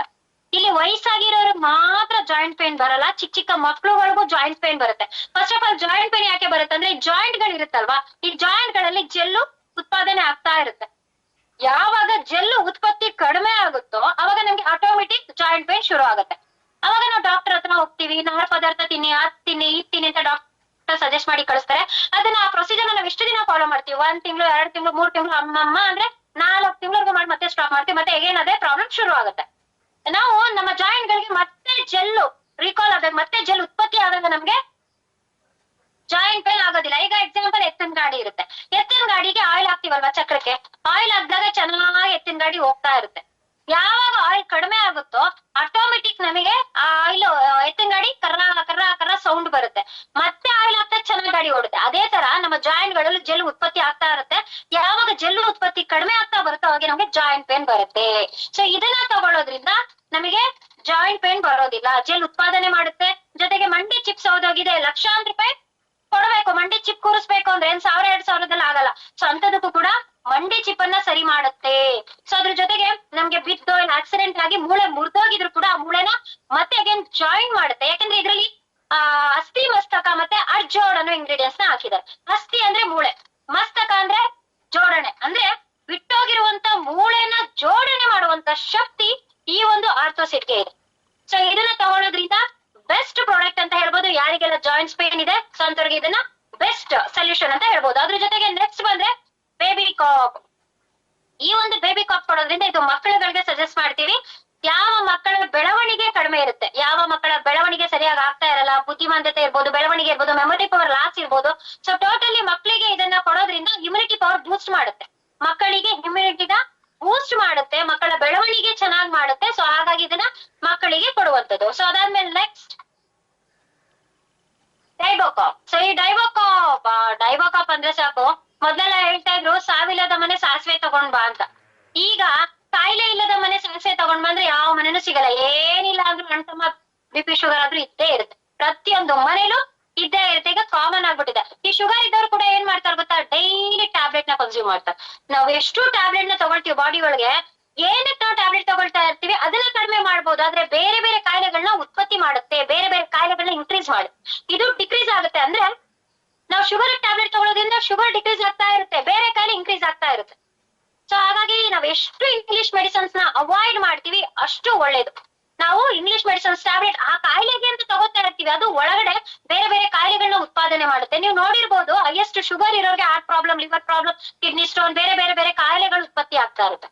ಫಸ್ಟ್ ಆಫ್ ಆಲ್ ಶುಗರ್ ಯಾಕೆ ಬರುತ್ತೆ ಅಂದ್ರೆ ನಮ್ಮ ಬಾಡಿಯಲ್ಲಿ ಯಾವ ತರ ಹಾರ್ಟ್ ಇದೆ, ಲಿವರ್ ಇದೆ, ಕಿಡ್ನಿ ಇದೆ ಅಂತ ಹೇಳ್ತೀವಿ, ಅದೇ ತರ ಪ್ಯಾಂಕ್ರಿಯಾಸ್ ಅಂತ ಇರುತ್ತೆ. ಸೊ ಅಲ್ಲಿ ಶುಗರ್ ಅಂದ್ರೆ ಇನ್ಸುಲಿನ್ ಉತ್ಪತ್ತಿ ಆಗ್ತಾ ಇರುತ್ತೆ. ಸೊ ಬಾಡಿ ಒಳಗೆ ಪ್ಯಾಂಕ್ರಿಯಾಸ್ ಅಂತ ಇರುತ್ತಲ್ಲ, ಅಲ್ಲಿ ಇನ್ಸುಲಿನ್ ಉತ್ಪಾದನೆ ಆಗ್ತಾ ಇರುತ್ತೆ. ಸೊ ಆ ಉತ್ಪಾದನೆ ಯಾವಾಗ ನಮ್ಗೆ ಕಡಿಮೆ ಆಗುತ್ತೆ ಅವಾಗ ಶುಗರ್ ಲೆವೆಲ್ ಹೈ ಆಗುತ್ತೆ. ಇನ್ಸುಲಿನ್ ಉತ್ಪತ್ತಿ ಕಡಿಮೆ ಆದಾಗ ನಮ್ಗೆ ಶುಗರ್ ಲೆವೆಲ್ ಹೈ ಆಗುತ್ತೆ. ಅವಾಗ ನಾವು ಬಾಡಿಗೆ ಇಂಜೆಕ್ಷನ್ ಮುಖಾಂತರ ಇನ್ಸುಲಿನ್ ನ ಬಾಡಿ ಒಳಗೆ ತಗೋತೀವಿ, ಅದ್ರ ಜೊತೆಗೆ ಟ್ಯಾಬ್ಲೆಟ್ ನು ಕೂಡ ತಗೊಳ್ತಾ ಇರ್ತೀವಿ. ಅಲ್ಲಿ ನಾರ್ಮಲ್ ಆಗಿ ಹೇಳ್ಬೇಕಂದ್ರೆ ಶುಗರ್ ಇರೋರು ಡೈಲಿ ಟ್ಯಾಬ್ಲೆಟ್ ತಗೊಳ್ಳೋದ್ರ ಜೊತೆಗೆ ಇಂಜೆಕ್ಷನ್ ಮುಖಾಂತರ ಇನ್ಸುಲಿನ್ ತಗೊಳ್ಳೋದ್ರ ಜೊತೆಗೆ ಹಾಗಲಕಾಯಿ ತಿನ್ನಿ, ನೇರಳೆ ಕುಡಿತೀನಿ, ಬೇವಿನ ಎಲೆ ತಿನ್ನಿ, ಶುಗರ್ ಕಂಟ್ರೋಲ್ ಆಗುತ್ತೆ ಅಂತ ಹೇಳ್ತೀವಲ್ವಾ. ನಮ್ಮ ಪ್ರಾಡಕ್ಟ್ ಅಷ್ಟೇ ಅದೇ ತರ ಇಂಗ್ರೀಡಿಯೆಂಟ್ಸ್ ನ ಹಾಕಿ ಮಾಡಿರೋದ್ರಿಂದ ನಮ್ಮ ಬಾಡಿ ಒಳಗೆ ಇನ್ಸುಲಿನ್ ನ ಉತ್ಪಾದನೆ ಮಾಡುತ್ತೆ. ಇನ್ಸುಲಿನ್ ನ ಉತ್ಪತ್ತಿ ಮಾಡಿದಾಗ ಆಟೋಮೆಟಿಕ್ ನಮ್ಗೆ ಶುಗರ್ ಲೆವೆಲ್ ನಾರ್ಮಲ್ ಬರುತ್ತೆ. ಏನ್ ಗ್ಯಾರಂಟಿ ಅಂದ್ರೆ ವಿತ್ ರಿಪೋರ್ಟ್ ನಿಮ್ಗೆ ಕೊಡ್ಬೋದು. ನಾವು ಶುಗರ್ ಕೊಡಕ್ಕಿಂತ ಮುಂಚೆ ನಿಮ್ಮ ಒಂದು ರಿಪೋರ್ಟ್ ನ ಕೇಳ್ಕೊಳ್ಬೇಕು, ಶುಗರ್ ಲೆವೆಲ್ ಎಷ್ಟಿದೆ ಅಂತ ಹೇಳಿ ಆ ರಿಪೋರ್ಟ್ ಅಲ್ಲಿ ಇರುತ್ತೆ. ನಮ್ ಪ್ರಾಡಕ್ಟ್ ಕೊಟ್ಟ ಮೇಲೆ ಮತ್ತೆ ರಿಪೋರ್ಟ್ ತೆಗ್ಸಿ ಆಫ್ಟರ್ ಬಿಫೋರ್ ರಿಸಲ್ಟ್ ನಾವು ಅಲ್ಲೇ ತೋರಿಸಬಹುದು ಅಂತ ಒಂದು ವಂಡರ್ಫುಲ್ ಪ್ರಾಡಕ್ಟ್ ನಮ್ಮ ಡೈಬೋಕಾಪ್ ಅಂತ ಹೇಳ್ಬೋದು. ಸೊ ಅದಾದ್ಮೇಲೆ ನೆಕ್ಸ್ಟ್ ಬೂಮ್ ಕಾಪ್. ಸೊ ಬೂಮ್ ಕಾಪ್ ಬಗ್ಗೆ ಹೇಳ್ಬೇಕು ಅಂದ್ರೆ ತುಂಬಾ ಜನ ಮನೇಲಿ ನಾಗ್ಲೇ ಹೇಳ್ದೆ, ಒಂದು ಕುಡಿತದಿಂದ ಡಿವರ್ಸ್ ಅಂದ್ರೆ ಈ ಬೂಮ್ ಕಾಪ್ ಇಂದಲೂ ಕೂಡ ತುಂಬಾ ಜನ ಡಿವರ್ಸ್ ಮಾಡಿ, ಈ ಪ್ರಾಬ್ಲಮ್ ಇಂದ ಕೂಡ ಮನೇಲಿ ತುಂಬಾ ಜನ ಡಿವರ್ಸ್ ಆಗ್ತದೆ. ಯಾಕೆಂದ್ರೆ ಮಕ್ಕಳಾಗದೆ ಇರುವಂತ ಸಮಸ್ಯೆಗಳಿಗೆ ಇದು ಗಂಡು ಮಕ್ಕಳು ಕೊಡ್ತೀವಿ. ತುಂಬಾ ಜನ ಹೇಳ್ತಾರೆ ಮಕ್ಕಳಾಗ್ಲಿಲ್ಲ, ಇದು ಬರೀ ಹೆಣ್ಣು ಮಕ್ಕಳ ಸಮಸ್ಯೆ ಅಂತ. ಬರೀ ಹೆಣ್ಣು ಮಕ್ಕಳ ಸಮಸ್ಯೆನೇ ಇರೋದಿಲ್ಲ, ಗಂಡು ಮಕ್ಕಳ ಸಮಸ್ಯೆಯಿಂದಲೂ ಕೂಡ ಮಕ್ಕಳಾಗದೆ ಇರುವಂತ ಪ್ರಾಬ್ಲಮ್ ಇರ್ತೀವಿ. ಜಸ್ಟ್ ಮಕ್ಕಳಾಗದೆ ಇರುವಂತ ಸಮಸ್ಯೆಗಳಿಗೂ ಕೊಡ್ತೀವಿ. ಅಂದ್ರೆ ಯಾರಿಗೆ ವೀರ್ಯಾಣು ಉತ್ಪಾದನೆ ಕಡಿಮೆ ಆಗ್ತಾ ಇರುತ್ತೋ ಅಂತವರಿಗೆ ಈ ಒಂದು ಪ್ರಾಡಕ್ಟ್ ನ ಕೊಡೋದ್ರಿಂದ ವೀರ್ಯಾಣುನ ಉತ್ಪತ್ತಿ ಮಾಡೋದ್ರಲ್ಲಿ ಇದು ಸಪೋರ್ಟ್ ಮಾಡುತ್ತೆ. ಅದ್ರ ಜೊತೆಗೆ ವೆರಿಕೋಸ್ ಪ್ರಾಬ್ಲಮ್, ಹಸಿರಂಬು ಅಂತ ಹೇಳ್ತೀವಲ್ವಾ, ವೆರಿಕೋಸ್ ಪ್ರಾಬ್ಲಮ್ ಯಾರಿಗಿರುತ್ತೆ ಅಂತವ್ರಿಗೂ ಕೂಡ ಇದನ್ನ ಕೊಡ್ಬೋದು. ನರದ ಸಮಸ್ಯೆ, ನರದಲ್ಲಿ ಬ್ಲಡ್ ಸರ್ಕ್ಯುಲೇಷನ್ ಸರಿಯಾಗಿ ಆಗದೆ ಇರ್ಬೋದು, ನರಗಂಟು ಇರ್ಬೋದು, ಅಂತವ್ರಿಗೂ ಕೂಡ ಇದನ್ನ ಕೊಡ್ಬೋದು. ಸ್ಟ್ರೋಕ್ ಆಗಿರೋರಿಗೆ, ಸುಮಾರು ಮಲಗಿದ ಕಡೆನೆ ಮಲ್ಕೊಂಡಿದ್ದಾರೆ, ಇದು ಓಡಾಡೋದಿಕ್ಕಾಗಲ್ಲ ಅನ್ನೋ ಪ್ರಾಬ್ಲಮ್ ಇರುತ್ತಲ್ವಾ, ಸೊ ಅಂತವ್ರಿಗೆ ಸ್ಟ್ರೋಕ್ ಆಗಿರೋರ್ಗೆ ಇರ್ಬೋದು, ನರದ ಪ್ರಾಬ್ಲಮ್ ಇರ್ಬೋದು, ಮಕ್ಕಳಾಗದೆ ಸಮಸ್ಯೆ ಇರೋರು ಗಂಡು ಮಕ್ಕಳಿಗೆ ಇದನ್ನ ಸಜೆಸ್ಟ್ ಮಾಡ್ಬೋದು. ಸೊ ಬೆಸ್ಟ್ ಅಲ್ಲಿ ಬೆಸ್ಟ್ ಪ್ರಾಡಕ್ಟ್ ಅಂದ್ರೆ ಬೂಮ್ ಕಾಪ್ ಅಂತ ಹೇಳ್ಬೋದು. ಎಷ್ಟೋ ಮನೆಗಳಿಗೆ ಮಕ್ಕಳಾಗದೆ ಇರುವಂತ ಸಮಸ್ಯೆಗಳಲ್ಲಿ ಒದ್ದಾಡ್ತಾ ಇರ್ತಾರೆ. ಸೊ ಅಂತವ್ರಿಗೆ ಇದನ್ನ ಕೊಟ್ಟು ಎಷ್ಟೋ ರಿಸಲ್ಟ್ ಗಳನ್ನ ತಗೊಂಡಿದ್ದಾರೆ ಗಂಡು ಮಕ್ಕಳು. ಸೊ ಅದಾದ್ಮೇಲೆ ನೆಕ್ಸ್ಟ್ ಬಂದ್ರೆ ಲಿವೋಕಾಪ್ ಅಂದ್ರೆ ಲಿವರ್ಗೆ ಸಂಬಂಧಪಟ್ಟಂತೆ ಇದು ಪ್ರಾಡಕ್ಟ್ ನ ನಾವು ಕೊಡ್ತೀವಿ. ಅಂದ್ರೆ ಲಿವರ್ ಸಮಸ್ಯೆ ಅಂದ್ರೆ ಫ್ಯಾಟಿ ಲಿವರ್ ಇರ್ಬೋದು, ಅಂದ್ರೆ ಲಿವರ್ ಅಲ್ಲಿ ಪಪ್ಟು ಮಿರರ್ ಇರ್ಬೋದು, ಲಿವರ್ ಸಿಂಕ್ ಆಗಿರ್ಬೋದು, ಲಿವರ್ ಬ್ಲಾಕೇಜಸ್ ಇರ್ಬೋದು. ಅದ್ರ ಜೊತೆ ಜಾಸ್ತಿ ಡ್ರಿಂಕ್ಸ್ ಮಾಡಿರೋದ್ರಿಂದ ತುಂಬಾ ಲಿವರ್ ಡ್ಯಾಮೇಜ್ ಆಗುತ್ತೆ. ಯಾರು ಜಾಸ್ತಿ ಡ್ರಿಂಕ್ಸ್ ಮಾಡ್ತಾರೋ ಅಂತವರಿಗೆ ಜಾಸ್ತಿ ಲಿವರ್ ಪ್ರಾಬ್ಲಮ್ ಇರುತ್ತೆ. ಸೊ ಹಾಗಾಗಿ ಅಂತವರಿಗೆ ನಾವು ಈ ಪ್ರಾಡಕ್ಟ್ ನ ಸಜೆಸ್ಟ್ ಮಾಡಿದ್ರೆ ಬೆಸ್ಟ್ ರಿಸಲ್ಟ್ ನಾವ್ ಇಲ್ಲಿ ತಗೊಳ್ಬಹುದು. ಸೊ ಅದಾದ್ಮೇಲೆ ನೆಕ್ಸ್ಟ್ ಬಂದ್ರೆ ಡೈನೋಕಾಪ್. ನಾನು ಆಲ್ರೆಡಿ ಹೇಳಿದೆ ಮಕ್ಕಳಾಗದೇ ಇರುವಂತ ಸಮಸ್ಯೆಗಳಿಗೆ ನಮ್ಮಲ್ಲಿ ಪ್ರಾಡಕ್ಟ್ ಸಿಗುತ್ತೆ. ಸೊ ಗಂಡ್ ಮಕ್ಳಿಗೆ ಯಾವ ತರ ಬೂಮ್ ಕಾಪ್ ಕೊಡ್ತೀವಿ, ಅದೇ ತರ ಹೆಣ್ಣು ಮಕ್ಳಿಗೆ ನಾವು ಗೈನೋಕಾಪ್ ನ ಸಜೆಸ್ಟ್ ಮಾಡ್ತೀವಿ. ಹೆಣ್ಣು ಮಕ್ಕಳಿಗೆ ಯಾರಿಗೆ ವೀರ್ಯಾಣು ಉತ್ಪಾದನೆ ಕಡಿಮೆ ಆಗ್ತಾ ಇರುತ್ತೋ ಅಂತವ್ರಿಗೆ ಈ ಪ್ರಾಡಕ್ಟ್ ನ ಕೊಡೋದ್ರಿಂದ ವೀರ್ಯಾಣು ಉತ್ಪಾದನೆ ಜಾಸ್ತಿ ಆಗುತ್ತೆ. ಗರ್ಭಕೋಶದ ಸಮಸ್ಯೆ, ಫೈಬ್ರಾಯ್ಡ್ ಗೆಡ್ಡೆ ಇರ್ಲಿ, ನೀರಿನ ಗುಳ್ಳೆ ಇರ್ಲಿ, ಗರ್ಭಕೋಶದ ಏನೇ ಸಮಸ್ಯೆ ಇದ್ರೂ ಕೂಡ ಇದನ್ನ ಕೊಡ್ಬೋದು. ಅದ್ರ ಜೊತೆಗೆ ಹೆಣ್ಣು ಮಕ್ಕಳ ಪರ್ಸನಲ್ ಸಮಸ್ಯೆ, ಪೀರಿಯಡ್ಸ್ ಪ್ರಾಬ್ಲಮ್ ಇರ್ಬೋದು, ಇರ್ರೆಗ್ಯುಲರ್ ಪೀರಿಯಡ್ಸ್ ಇರ್ಬೋದು, ಸೊ ಪೀರಿಯಡ್ಸ್ ನ ಏನೇ ಸಮಸ್ಯೆ ಇದ್ರೂ ಕೂಡ ಹೆಣ್ಣು ಮಕ್ಕಳಿಗೆ ಇದನ್ನ ಸಜೆಸ್ಟ್ ಮಾಡ್ಬೋದು. ಸೊ ಅದಾದ್ಮೇಲೆ ನೆಕ್ಸ್ಟ್ ಬಂದ್ರೆ ಥೈರೋಕಾಪ್. ಸೊ ಥೈರೋಕಾಪ್ ಅಲ್ಲಿ ಥೈರೋಕಾಪ್ ಅಂದ್ರೆ ಥೈರಾಯ್ಡ್ ನಲ್ಲಿ 2 ತರ ಥೈರಾಯ್ಡ್ ಇರುತ್ತೆ, ಒಂದು ಹೈಪೋ, ಇನ್ನೊಂದು ಹೈಪರ್ ಅಂತ ಹೇಳಿ.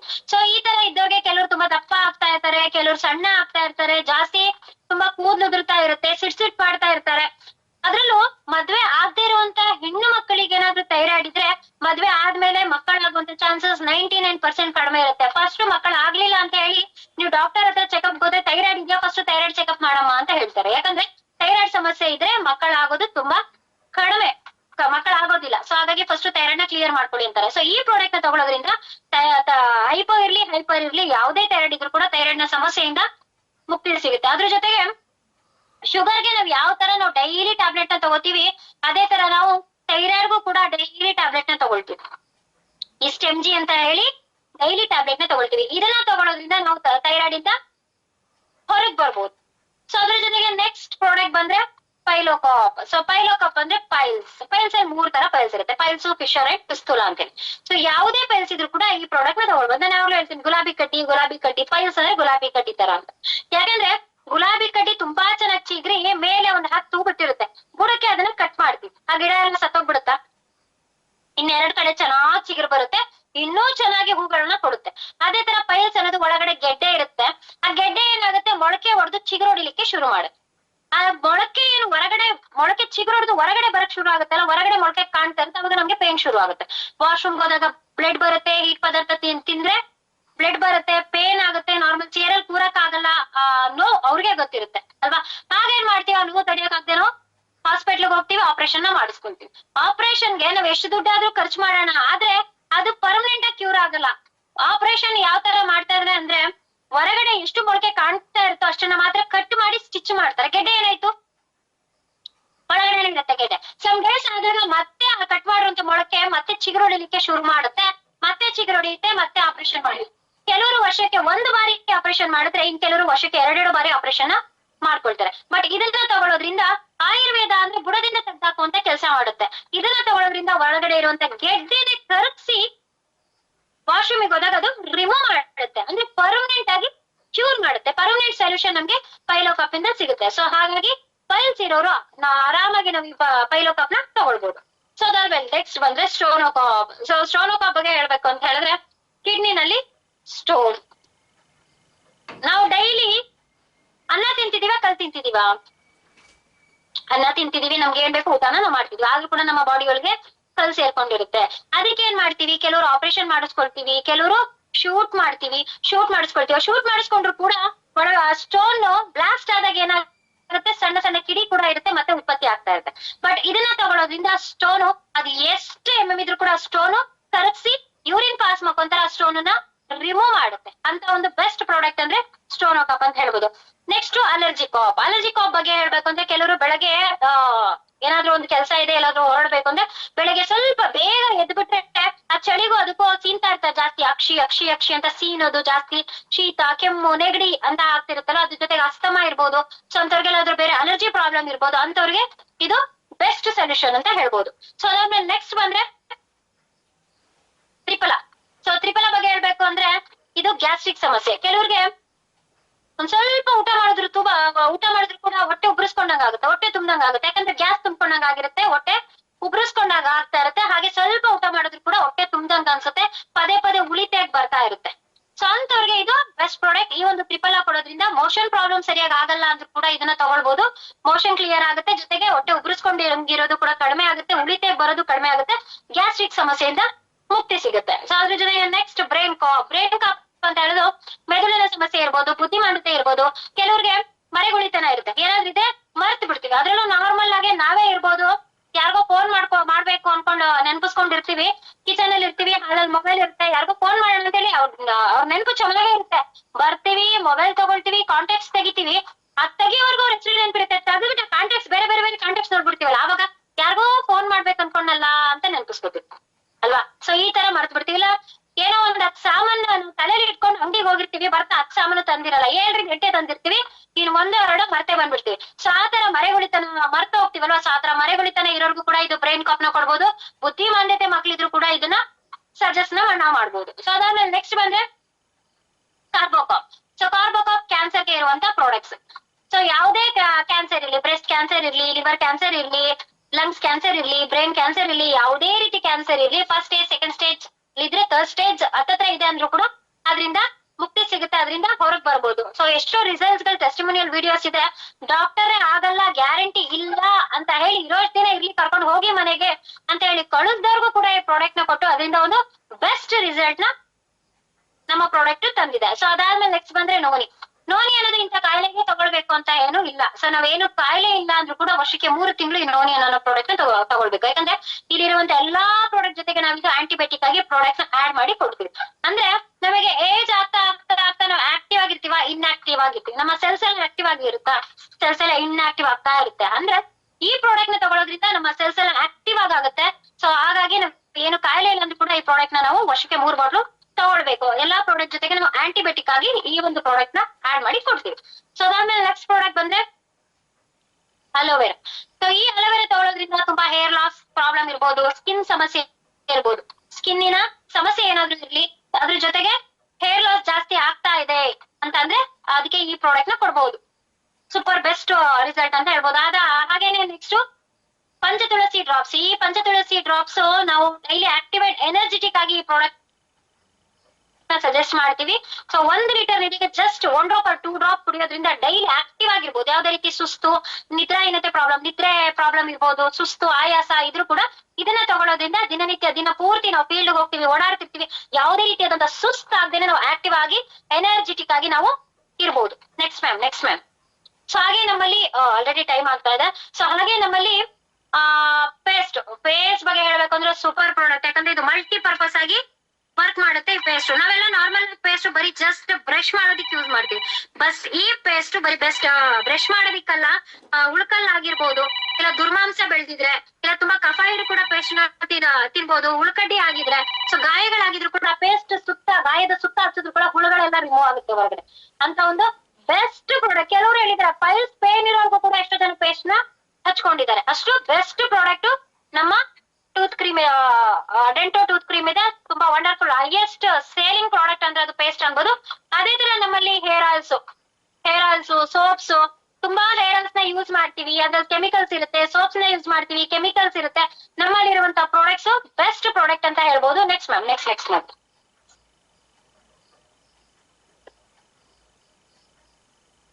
ಹಾಗೆ ನಮ್ಮಲ್ಲಿ ಈಗ berry cap, define cap, king cap ಬಗ್ಗೆ ಹೇಳ್ಬೇಕಂದ್ರೆ ನಾನು ಆಲ್ರೆಡಿ ಮಕ್ಕಳಾಗದೇ ಇರುವಂತ ಪ್ರಾಡಕ್ಟ್ ಹೇಳ್ದೆ ಅಲ್ವಾ. ಸೊ ಅದಕ್ಕಿಂತ ಬೆಸ್ಟ್ ಅಲ್ಲಿ ವರ್ಕ್ ಮಾಡುತ್ತೆ ನಮ್ಮ ಕಿಂಗ್ ಕಾಪು. ಕ್ವೀನ್ ಕಾಪ್ ಅಷ್ಟೇ. ಡಿಫೈನ್ ಕಾಪ್ ನಮ್ಮ ಇಮ್ಯುನಿಟಿ ಪವರ್ ಗಿಂತಾನು ಜಾಸ್ತಿ ವರ್ಕ್ ಮಾಡುತ್ತೆ. ಸೊ ಬ್ಲಡ್ ಸರ್ಕ್ಯುಲೇಷನ್ ಇರ್ಬೋದು, ನಮ್ಮ ಬಾಡಿಲಿ ಜೀರ್ಣಕ್ರಿಯೆ ಸಮಸ್ಯೆ ಇರ್ಬೋದು, ಟಾಕ್ಸಿನ್ಸ್ ನ ರಿಮೂವ್ ಮಾಡೋದ್ರಲ್ಲಿ ಇರ್ಬೋದು, ಸೋಂಕಿನಿಂದ ರಕ್ಷಣೆ ನೀಡುತ್ತೆ, ವೈರಸ್ ನಿಂದ ರಕ್ಷಣೆ ನೀಡುತ್ತೆ. ಸೊ ಎಲ್ಲದ್ರಲ್ಲೂ ಬೆಸ್ಟ್ ಪ್ರಾಡಕ್ಟ್ ಅಂತ ಹೇಳ್ಬೋದು. ಹಾಗೆ ನಮ್ಮಲ್ಲಿ ಇಷ್ಟೇ ಅಲ್ಲದೆ ಎಲ್ಲಾ ರೀತಿ ಅಗ್ರಿಕಲ್ಚರ್ ಪ್ರಾಡಕ್ಟ್ ಇದೆ. ಜಸ್ಟ್ ಬರೀ ಹೆಲ್ತ್ ಪ್ರಾಡಕ್ಟ್ ಬಗ್ಗೆ ಮಾತ್ರ ಅಲ್ಲ, ಹೆಲ್ತ್ ರಿಲೇಟೆಡ್ ಒಂದು ಪ್ರಾಡಕ್ಟ್ ಆದ್ರೆ ಅಗ್ರಿಕಲ್ಚರ್ ಒಂದ್ ಪಾರ್ಟ್. ಯಾಕಂದ್ರೆ ತುಂಬಾ ಜಮೀನ್ಗಳು ಇಟ್ಕೊಂಡಿದ್ದೀರಾ, ಒಳ್ಳೆ ತರಕಾರಿಗಳನ್ನ, ಹಣ್ಣು ಹಂಪಲುಗಳನ್ನ ಬೆಳೀತಾ ಇದ್ದೀರಾ, ಕೆಮಿಕಲ್ಸ್ ಮಿಶ್ರಿತ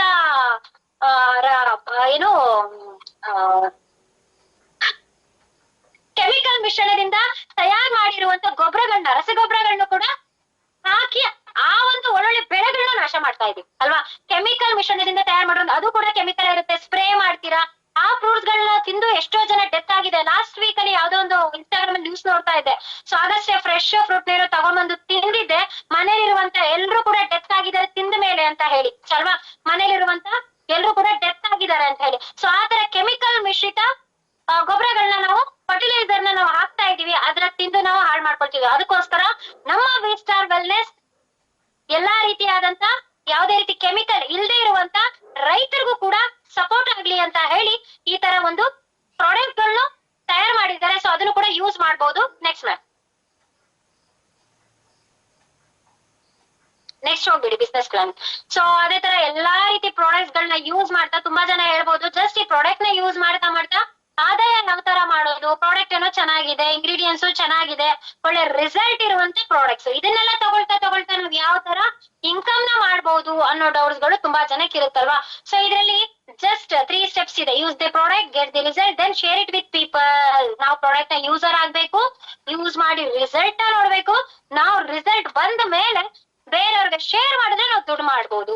ಸೊ ಯಾವ ತರ ಅಂತ ಹೇಳಿದ್ರೆ, ಫಸ್ಟ್ ಇವಾಗ ನಾನಿದ್ದೀನಿ, ನಾನು ನನಗೆ ಬೇಕಾಗಿರುವಂತ ಪ್ರಾಡಕ್ಟ್ಸ್ ನ ನಾನ್ ಯೂಸ್ ಮಾಡ್ತೀನಿ, ನಾನು ಬೈ ಮಾಡ್ತೀನಿ. ಇಷ್ಟ ಪ್ರಾಡಕ್ಟ್ ನ ನಾನು ಬೈ ಮಾಡ್ತೀನಿ. ನನ್ಗೆ ಏನೋ ಎಕ್ಸಾಂಪಲ್, ನನ್ಗೇನೋ ಒಂದು ಪ್ರಾಬ್ಲಮ್ ಇದೆ, ಅದಕ್ಕೆ ನಾನು ಪ್ರಾಡಕ್ಟ್ ನ ಬೈ ಮಾಡಿದೆ, ನಾನ್ ಪ್ರಾಡಕ್ಟ್ ನ ಯೂಸರ್ ಆದೆ, ನನ್ ರಿಸಲ್ಟ್ ನೋಡಿದೆ, ಸೂಪರ್ ಆಗಿತ್ತು ರಿಸಲ್ಟ್, ತುಂಬಾನೇ ಅಂದ್ರೆ ತುಂಬಾ ಚೆನ್ನಾಗಿದೆ, ಇಷ್ಟು ಒಳ್ಳೆ ರಿಸಲ್ಟ್ ಇದೆ. ಅಷ್ಟೆಲ್ಲಾ ನಾವು ಇಂಗ್ಲಿಷ್ ಮೆಡಿಸಿನ್ಸ್ಗೆ ದುಡ್ಡು ಹಾಕಿದ್ವಿ, ಹೋಮಿಯೋಪತಿ, ಅಲೋಪತಿ, ಇಂಗ್ಲಿಷ್ ಮೆಡಿಸಿನ್ ಎಲ್ಲದಕ್ಕೂ ನಾವು ದುಡ್ಡು ಹಾಕಿದ್ರು ಕೂಡ ನನ್ಗೆ ಸೊಲ್ಯೂಷನ್ ಸಿಗ್ಲಿಲ್ಲ. ಬಟ್ ಈ ಒಂದು ಪ್ರಾಡಕ್ಟ್ ನ ತಗೊಳೋದ್ರಿಂದ ನನ್ಗೆ ಯೂಸ್ ಆಗಿದೆ, ನನ್ಗೆ ವರ್ಕ್ ಆಗಿದೆ ಅಂದ್ರೆ ನಾನೇನ್ ಮಾಡ್ತೀನಿ, ನನ್ ರಿಸಲ್ಟ್ ಬಂದಾಗ ನನಗೆ ಪರಿಚಯ ಇರುವಂತ 2 ವ್ಯಕ್ತಿಗಳಿಗೆ ನಾನು ಈ ನಮ್ಮ ಸಂಸ್ಥೆಯ ಬಗ್ಗೆ ನಾನು ತಿಳಿಸ್ತೀನಿ. ಎಸ್, ತುಂಬಾ ಚೆನ್ನಾಗಿದೆ ಪ್ರಾಡಕ್ಟ್ಸ್ ಅಂತ ಹೇಳಿ ಲೆಫ್ಟ್ ಅಲ್ಲಿ ಒಬ್ಬ ವ್ಯಕ್ತಿಗೆ, ರೈಟ್ ಅಲ್ಲಿ ಒಬ್ಬ ವ್ಯಕ್ತಿಗೆ ನಾನು ಪರಿಚಯ ಮಾಡ್ತೀನಿ. ಓಕೆನಾ? ಸೊ ಎಕ್ಸಾಂಪಲ್ ನನ್ನ ಟೀಮ್ ಇಂದಾನೆ ಆಗಿರೋದ್ರಿಂದ ನನ್ನ ಟೀಮ್ ಇಂದಾನೆ ನಾನು ಎಕ್ಸಾಂಪಲ್ ತಗೋತೀನಿ. ನಾನ್ ನೇತ್ರ ಮೇಡಮ್ ಹಾಗೆ ನಾಗರತ್ನ ಮೇಡಮ್ಗೆ ನಾನು ನಮ್ಮ ಸಂಸ್ಥೆಯ ಪ್ರಾಡಕ್ಟ್ಸ್ ಬಗ್ಗೆ ನಾನು ಅವ್ರಿಗೆ ತಿಳಿಸ್ದೆ. ಎಸ್, ಈ ತರ ಪ್ರಾಬ್ಲಮ್ ಇತ್ತು, ಪ್ರಾಡಕ್ಟ್ ನ ನಾನು ಬೈ ಮಾಡಿದೆ, ಸೂಪರ್ ಆಗಿತ್ತು, ಒಳ್ಳೆ ರಿಸಲ್ಟ್ ಬಂತು, ತುಂಬಾ ಚೆನ್ನಾಗಿದೆ, ನೀವು ಯೂಸ್ ಮಾಡ್ಬೋದು ಅಂತ ಹೇಳಿ ನಾನು 2 ವ್ಯಕ್ತಿಗಳಿಗೆ ನಾನು ಪ್ರಾಡಕ್ಟ್ ಬಗ್ಗೆ ನಾನು ನಾಲೆಡ್ಜ್ ನ ಕೊಡ್ತೀನಿ, ತುಂಬಾ ಚೆನ್ನಾಗಿದೆ ಅಂತ ಹೇಳಿ. ಆ 2 ವ್ಯಕ್ತಿ ಏನ್ ಮಾಡ್ತಾರೆ, ಹೌದಾ ಹಾಗಾದ್ರೆ ನಾನು ತಗೊಳ್ತೀನಿ ಅಂತ ಹೇಳಿ ಅವರು ಕೂಡ ನಮ್ಮ ಪ್ರಾಡಕ್ಟ್ ನ ಬೈ ಮಾಡ್ತಾರೆ.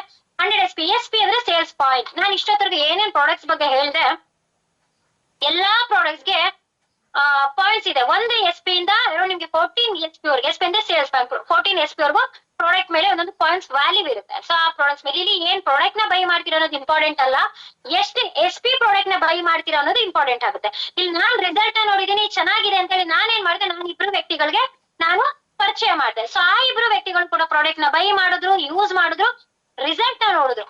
ಸೊ ಅವರು ಕೂಡ ರಿಸಲ್ಟ್ ನೋಡಿದಕ್ಕೆ ಇಲ್ಲಿ ನೀವು ಬೇರೆ ಕಡೆ ನೋಡ್ಬೋದು, ನೀವು ಒಳ್ಳೆ ಮೊಬೈಲ್ ನ ತಗೊಳ್ತೀರಾ, ಒಳ್ಳೆ ಡ್ರೆಸ್ ನ ತಗೊಳ್ತೀರಾ, ನಾವು ಅದ್ರಲ್ಲೂ ಹೆಣ್ಮಕ್ಳು ಒಂದ್ ಒಳ್ಳೆ ಡ್ರೆಸ್ ತಗೊಂಡ್ರೆ ಅದು ಬೇರೆ ಅವ್ರಿಗೆ ವಾಟ್ಸ್ಆಪ್ ಮಾಡೋರ್ಗು ಸಮಾಧಾನ ಇರಲ್ಲ. ಚೆನ್ನಾಗಿದ್ಯಾ ಅಂತ ಕೇಳಿ ಅವ್ರು ಚೆನ್ನಾಗಿದೆ ಅನ್ನೋರ್ಗೆ ಚೆನ್ನಾಗಿದೆ ಅಂತ ಹೇಳಿ ಅವ್ರ ರಿಟರ್ನ್ ನನಗೂ ಒಂದ್ ಕೊಡ್ಸು ಸೇಮ್ ಪೀಸ್ ಅಂತ ಹೇಳಿ ಹೇಳ್ದಾಗ, ನಾವ್ ಮತ್ತೆ ಶಾಪಿಗೆ ಹೋಗಿ ಅದೇ ತರ ಪೀಸ್ ಅವ್ರೊಬ್ರಿಗಲ್ಲ ಅಂತ 100 ಪೀಸ್ ಸೇಲ್ ಮಾಡಿದ್ರೆ, ನೀವು 100 ಪೀಸ್ ಸೇಲ್ ಮಾಡಿದೀರಾ, ನಿಮ್ಗೊಂದ್ 10 ಪೀಸ್ ಫ್ರೀ ಬೇಡ, 1 ಪೀಸ್ ಫ್ರೀ ಅಂತ ಹೇಳ್ತಾರ. ಫಿಕ್ಸೆಡ್ ಪ್ರೈಸ್ ಅಂತ ನೀವ್ ಎಷ್ಟಾದ್ರೂ ಕೊಡ್ಸಿ, ಫಿಕ್ಸೆಡ್ ಪ್ರೈಸ್ ಅಂತ ಹೇಳ್ತಾರೆ. ಆದ್ರೆ ಇಲ್ಲಿ ನಾವ್ ಯೂಸ್ ಮಾಡಿ ಪ್ರಾಡಕ್ಟ್ ರಿಸಲ್ಟ್ ನೋಡಿ ನಾವು ಬೇರೆಯವ್ರಿಗೆ ಪ್ರಾಡಕ್ಟ್ ನ ಕೊಡ್ಸಿದ್ರೆ ನಮ್ಮ ಸಂಸ್ಥೆಯಿಂದ ಇನ್ಕಮ್ ಕೊಡ್ತಾರೆ. ಇಬ್ರಿಗೆ ಕೊಡ್ಸಿದಕ್ಕೆ ನಮ್ಗೆ 1,000 ರೂಪಾಯಿ ಕೊಡ್ತಾರೆ. ಆದ್ರೆ ಅದನ್ನ ರಿಲೀಸ್ ಆಗ್ಬೇಕು ಅಂದ್ರೆ ಇನ್ನೂ ಒಬ್ಬ ವ್ಯಕ್ತಿ ಬರ್ಬೇಕು, ಅದಕ್ಕೆ ಬೋನಸ್ ಆಡ್ ಆಗುತ್ತೆ. ಹೇಗೆ ಅಂತ ಹೇಳಿದ್ರೆ, ನಾನು ನೇತ್ರ ಮೇಡಮ್ ಮತ್ತೆ ನಾಗರತ್ನ ಮೇಡಮ್ಗೆ ನಾನು ಪರಿಚಯ ಮಾಡಿ 2 ವ್ಯಕ್ತಿಗಳಿಗೆ ನಾನು ಪ್ರಾಡಕ್ಟ್ಸ್ ನ ಕೊಡ್ಸಿದೀನಿ. ಇಲ್ಲಿ ಎಕ್ಸಾಂಪಲ್ ನಿಮಗೆ ಲೆಫ್ಟ್ ಅಲ್ಲಿ ನೇತ್ರ ಮೇಡಮ್ ಇನ್ನು 1 ವ್ಯಕ್ತಿಗೆ ಪರಿಚಯ ಮಾಡ್ಬೋದು, ಅಥವಾ ನನಗೆ 2 ವ್ಯಕ್ತಿ ಪರಿಚಯ ಇಲ್ಲ, ಸಾಕಷ್ಟು ವ್ಯಕ್ತಿಗಳು ಪರಿಚಯ ಇದಾರೆ. ಮದ್ವೆ ಇನ್ವಿಟೇಷನ್ ಕಾರ್ಡ್ ಮಾಡಿಸ್ಲಿ, ಇಲ್ಲ ಮನೆ ಗೃಹ ಪ್ರವೇಶಕ್ಕೆ ಇನ್ವಿಟೇಷನ್ ಕಾರ್ಡ್ ಮಾಡಿಸ್ಲಿ, 1-2 ಮಾಡ್ತೀವ, ಸಾವಿರಾರು ಇನ್ವಿಟೇಷನ್ ಗಳನ್ನ ಮಾಡ್ಸಿರ್ತೀವಿ. ಹಾಗೆ ನಮ್ಗೆ 2 ಪರಿಚಯ ಇರಲ್ಲ, ಜಾಸ್ತಿ ಜನ ಪರಿಚಯ ಇರ್ತಾರೆ. ಇನ್ನೊಬ್ರು ವ್ಯಕ್ತಿನ ನಾನೇ ಆದ್ರೂ ಪರಿಚಯ ಮಾಡ್ಲಿ, ಅಥವಾ ನೇತ್ರ ಮೇಡಮ್ ಆದ್ರೂ ಪರಿಚಯ ಮಾಡ್ಲಿ. ಲೆಫ್ಟ್ ಅಲ್ಲಿ ಇನ್ನು ಒಬ್ಬ ವ್ಯಕ್ತಿ 100 SP ನಲ್ಲಿ ನ್ಯೂ ಪ್ರಾಸ್ಪೆಕ್ಟ್ಸ್ ನಮ್ಮ ಸಂಸ್ಥೆಗೆ ಬಂದ್ರೆ, ಸೊ ಇಲ್ಲಿ ಲೆಫ್ಟ್ ಅಲ್ಲಿ 2 ವ್ಯಕ್ತಿ ಬಂದ್ರೆ ಅಂದ್ರೆ 200 SP ಆಯ್ತು, ರೈಟ್ ಅಲ್ಲಿ 100 SP ಆಯ್ತು. ಈ 3 ವ್ಯಕ್ತಿ ಬಂದಿದ್ದಕ್ಕೆ ಇಲ್ಲಿ ಲೆಫ್ಟ್ ಅಲ್ಲಿ 100, ರೈಟ್ ಅಲ್ಲಿ 100 ಬಂದಿದ್ದಕ್ಕೆ ನಮ್ಮ ಸಂಸ್ಥೆ 1,000 ರೂಪಾಯಿ ಇನ್ಕಮ್ ಕೊಡುತ್ತೆ. ಅದೇ ತರ ಇನ್ನು ಒಬ್ಬ ವ್ಯಕ್ತಿ ಬಂದಿದ್ದಕ್ಕೆ ನಮಗೆ 3 ಪ್ರಾಸ್ಪೆಕ್ಟ್ಸ್ ಗೆ ಅಂದ್ರೆ ಬೋನಸ್ ರೂಪದಲ್ಲಿ 500 ಬೋನಸ್ ರೂಪದಲ್ಲಿ ಅಗೇನ್ ನಿಮ್ಗೆ 1,500 ರೂಪೀಸ್ ಸಿಗುತ್ತೆ. ಅಂದ್ರೆ ಟೋಟಲ್ ಇನ್ಕಮ್ ನಮ್ಗೆ 2,500. ನೋಡಿ ಇಲ್ಲಿ ನಾನು ಆರೋಗ್ಯನ ತಗೊಂಡ್ರೆ, ನಾನು ಆರೋಗ್ಯ ತಗೊಳ್ಳೋದ್ರ ಜೊತೆಗೆ 3 ಜನಕ್ಕೆ ಆರೋಗ್ಯನ ಕೊಡಿಸ್ದೆ. 3 ಜನಕ್ಕೆ ಆರೋಗ್ಯನ ಕೊಡಿಸಿದಕ್ಕೆ ನನಗೆ 2,500 ಆದಾಯನ ತಗೊಂಡೆ. ಎಷ್ಟೋ ಜನ ಒಳ್ಳೊಳ್ಳೆ ಬಟ್ಟೆ, ಒಳ್ಳೊಳ್ಳೆ ಮೊಬೈಲ್ ನ ತಗೊಳ್ತೀರಾ, ಅದನ್ನ ಬೇರೆಯವ್ರಿಗೆ ಪ್ರಮೋಟ್ ಮಾಡ್ತೀರಾ, ಪಬ್ಲಿಸಿಟಿ ಮಾಡ್ತೀರಾ. ಒಳ್ಳೆ ಹೋಟೆಲ್ಗೆ ಊಟಕ್ಕೆ ಹೋಗ್ತೀರಾ, ತುಂಬಾ ಟೇಸ್ಟಿ ಆಗಿರುತ್ತೆ ಹೋಟೆಲ್ ಊಟ, ಬೇರೆಯವ್ರಿಗೆ ಪಬ್ಲಿಸಿಟಿ ಮಾಡ್ತೀರಾ, ಅಲ್ಲಿ ಹೋಗಿದ್ದೆ ತುಂಬಾ ಟೇಸ್ಟ್ ಆಗಿತ್ತು, ನೀನು ಹೋಗಿ ಆ ಹೋಟೆಲ್ಗೆ ಹೋಗಿ ಊಟ ಮಾಡ್ಕೊಂಡ್ ಬಾ, ತುಂಬಾ ಚೆನ್ನಾಗಿತ್ತು ಅಂತ. ನಿಮ್ಗೆ ಏನಾದ್ರು ಎಕ್ಸ್ಟ್ರಾ ಬೋನಸ್ ಏನಾದ್ರು ಕೊಡ್ತಾರಾ? ಏನು ಕೊಡಲ್ಲ ಅಲ್ವಾ? ಆದ್ರೆ ಇಲ್ಲಿ ನೀವು ಆರೋಗ್ಯ ತಗೊಳ್ಳೋದ್ರ ಜೊತೆಗೆ ಬೇರೆಯವ್ರಿಗೆ ನಾನು ಆರೋಗ್ಯನ ತಗೊಂಡಿದ್ದೀನಿ, ನೀವು ಆರೋಗ್ಯ ತಗೋ ಅಂತ ಹೇಳಿ ಬೇರೆಯವ್ರಿಗೆ ಪಬ್ಲಿಕ್ ಮಾಡಿದ್ರೆ ಸಾಕು, ನಿಮಗೆ ಆದಾಯ ಬರುತ್ತೆ. ನಮ್ಮಲ್ಲಿ ಟೋಟಲ್ 18 ರ್ಯಾಂಕ್ ಇದೆ. ಒಂದು ಅಯ್ಯಪ್ಪ ಸ್ವಾಮಿ ದೇವ್ರ ದರ್ಶನ ಮಾಡ್ಬೇಕು ಅಂದ್ರೆ 18 ಮೆಟ್ಲು ಹತ್ಬೇಕು. ಅಯ್ಯಪ್ಪ ಸ್ವಾಮಿ ದೇವ್ರ ದರ್ಶನ ಮಾಡ್ಬೇಕು ಅಂದ್ರೆ ಎಲ್ರು ಹೇಳ್ತಾರೆ ನಮ್ಮ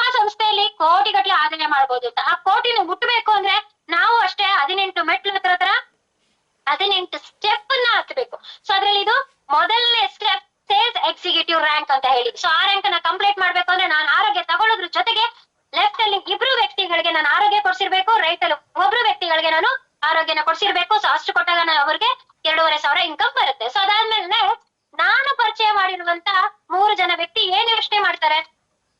ನಾನು ಪರಿಚಯ ಮಾಡಿರುವಂತ 3 ಜನ ವ್ಯಕ್ತಿಗಳು ಏನ್ ಯೋಚನೆ ಮಾಡ್ತಾರೆ ಗೊತ್ತಾ?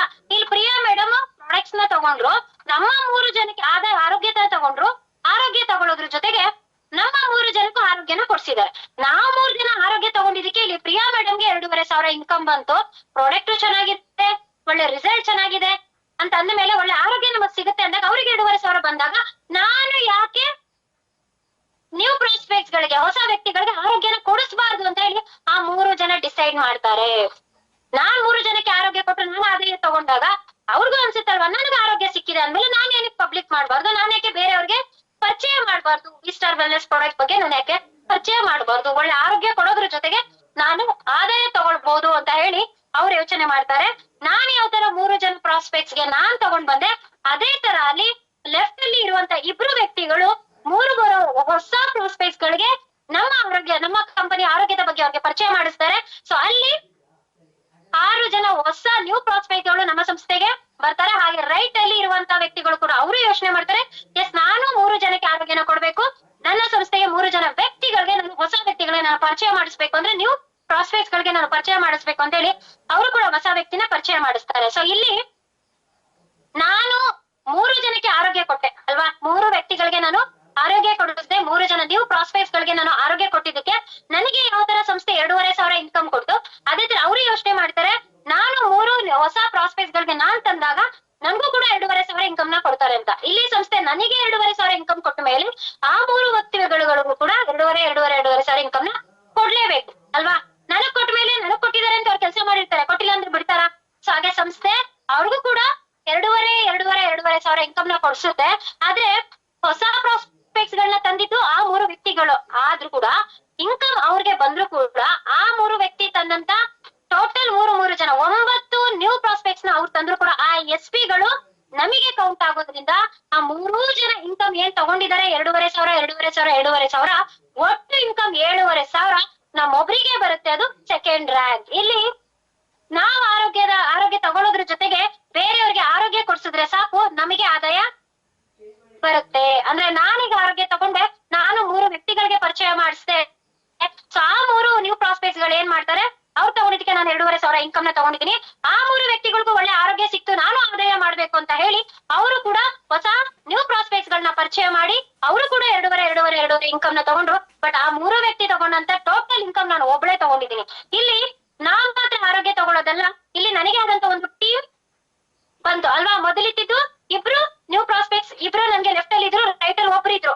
ಅವರು 3 ಜನ ನ್ಯೂ ಪ್ರಾಸ್ಪೆಕ್ಟ್ಸ್ ಗಳನ್ನ ತಂದಿದ್ದಕ್ಕೆ ನನಗೆ ಡಬಲ್ ಆಯ್ತು ಅಲ್ವಾ, ಡಬಲ್ ಆಯ್ತು. ಲೆಫ್ಟ್ ಅಲ್ಲಿ 8 ಜನ ನ್ಯೂ ಪ್ರಾಸ್ಪೆಕ್ಟ್ಸ್ ನನಗೆ ಬಂದ್ರು ಅಲ್ವಾ, ರೈಟ್ ಅಲ್ಲಿ 4 ಜನ ನನಗೆ ನ್ಯೂ ಪ್ರಾಸ್ಪೆಕ್ಟ್ಸ್ ಬಂದ್ರು. ಅದೇ ನನ್ನದೇ ಆದಂತ ಒಂದು ಟೀಮ್ ಅನ್ನ ನಾವು ಬಿಲ್ಡ್ ಮಾಡಿದ್ವಿ, ನನ್ನದೇ ಆದಂತ ಒಂದು ತಂಡ ನನಗೆ ರಚನೆ ಆಯ್ತು. ಇಲ್ಲಿ ನಾನ್ ಕೆಲಸ ಮಾಡೋದಲ್ಲ, ನನ್ನ ತಂಡ ಕೆಲಸ ಮಾಡ್ಬೇಕು. ನಾನು ಆರೋಗ್ಯ ತಗೊಂಡಿದ್ದೀನಿ, ನಾನು ಆರೋಗ್ಯ ತಗೊಂಡು ನಾನ್ ಆದಾಯ ತಗೊಳಕ್ಕೆ ನಾನು ಒಂದು ತಂಡನ ನಾನು ರಚನೆ ಮಾಡ್ಕೊಂಡೆ. ಅದೇ ತರ ಅವ್ರ ಆರೋಗ್ಯ ತಗೊಂಡಿದ್ದಾರೆ, ಅವ್ರ ಆದಾಯ ತಗೊಳ್ಬೇಕು ಅಂದ್ರೆ ಅವರು ಕೂಡ ಅವರ ಒಂದು ತಂಡನ ನಿರ್ಮಾಣ ಮಾಡ್ಕೊಂಡು ಹೋಗ್ಬೇಕು. ನಮ್ಮ ತಂಡ ಎಷ್ಟು ದೊಡ್ಡದಾಗುತ್ತೋ ಅಷ್ಟು ಆದಾಯನ ನಾವಿದ್ರಲ್ಲಿ ತಗೊಳ್ಬಹುದು. ಸೊ ಹಾಗೇನೆ ಇಲ್ಲಿ ನಾನ್ ಯಾವ ತರ 2,500 ತಗೊಂಡು 7,500 ತಗೊಂಡೆ, ಇಲ್ಲಿ ನಾನ್ ತಗೊಂಡ್ ಬಂದಿರೋರ್ಗು ನಾನ್ 2,500 ತಗೊಂಡಾಯ್ತು. ಈಗ ಪ್ರಿಯಾ ಮೇಡಮ್ 7,500 ತಗೊಂಡಿದ್ದಾರೆ ಅಂದ್ರೆ ನಾನು ಕೂಡ 7,500 ತಗೊಳ್ಬೇಕು ಅಂತ ಆ ವ್ಯಕ್ತಿ ಡಿಸೈಡ್ ಮಾಡೇ ಮಾಡ್ತಾರೆ. ಇಲ್ಲಿ ನಾನ್ ಬೆಳೆಯೋದ್ ಮಾತ್ರ ಅಲ್ಲ, ನನ್ನನ್ನ ನಂಬ್ಕೊಂಡು ಬಂದಿರೋರ್ಗೆ ಬೆಳೆಸಿದ್ರೆ ಮಾತ್ರ ನಾನ್ ಬೆಳಿತೀನಿ. ಇಲ್ಲಿ ನಾನು 3 ಪ್ರಾಸ್ಪೆಕ್ಟ್ಸ್ ಗಳನ್ನ ನಾನ್ ತಗೊಂಡ್ ಬಂದೆ ಅಲ್ವಾ, ಅವ್ರ ತಂದಿದ್ದಕ್ಕೆ ನಾನು 2,500 ತಗೊಂಡೆ. ಆದ್ರೆ ಅವ್ರಿಗೆ 2,500 ಬರ್ಬೇಕು ಅಂದ್ರೆ ಅವರು 3 ಪ್ರಾಸ್ಪೆಕ್ಟ್ಸ್ ನ ತಂದಿದ್ದಕ್ಕೆ ಅವ್ರಿಗೆ 2,500 ಬಂತು. ಅವ್ರು ಬಂದಿದ್ದಕ್ಕೆ ತಾನೇ ನನಗೂ 7,500 ಬಂದಿತ್ತು. ಅಂದ್ರೆ ಇಲ್ಲಿ ನಾನ್ ಬೆಳೆಯೋದ್ರ ಜೊತೆಗೆ ನನ್ನ ತಂಡನ ಬೆಳೆಸ್ಬೇಕು. ನಾನು ಎಷ್ಟು ನನ್ನ ತಂಡನ ಬೆಳೆಸ್ತೀನಿ ಅಷ್ಟು ನಾನು ಬೆಳಿತೀನಿ. ಅಲ್ಲಿದ್ದಂತವ್ರು ಎಲ್ರು ಕೂಡ ಡಿಸೈಡ್ ಮಾಡಿದ್ರೆ ನಾನು ಕೂಡ ಸೆಕೆಂಡ್ ರ್ಯಾಂಕ್ ಆಗ್ಬೇಕು, ನಾನು ಕೂಡ 7,500 ತಗೊಳ್ಬೇಕು ಅಂತ ಅವ್ರು ಯೋಚನೆ ಮಾಡಿದ್ರು. ಆದ್ರೆ ಅವರು ಸೆಕೆಂಡ್ ರ್ಯಾಂಕ್ ಆಗಿ 7,500 ತಗೊಂಡಷ್ಟರಲ್ಲಿ ಅಲ್ಲಿರುವಂತ ಟೀಮ್ ಡಬಲ್ ಆಯ್ತು.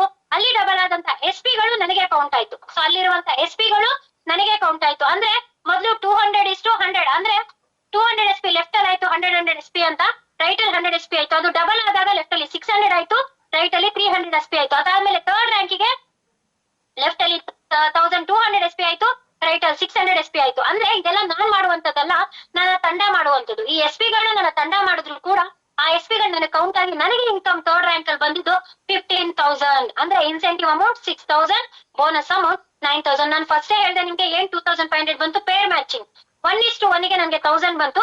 ಒಬ್ಬೊಬ್ರು ಒಂದೊಂದು ಪ್ರಾಸ್ಪೆಕ್ಟ್ಸ್ ಗೆ ನನಗೆ 500 ಬೋನಸ್ ರೂಪದಲ್ಲಿ ಏನು 1,500 ಬಂತು.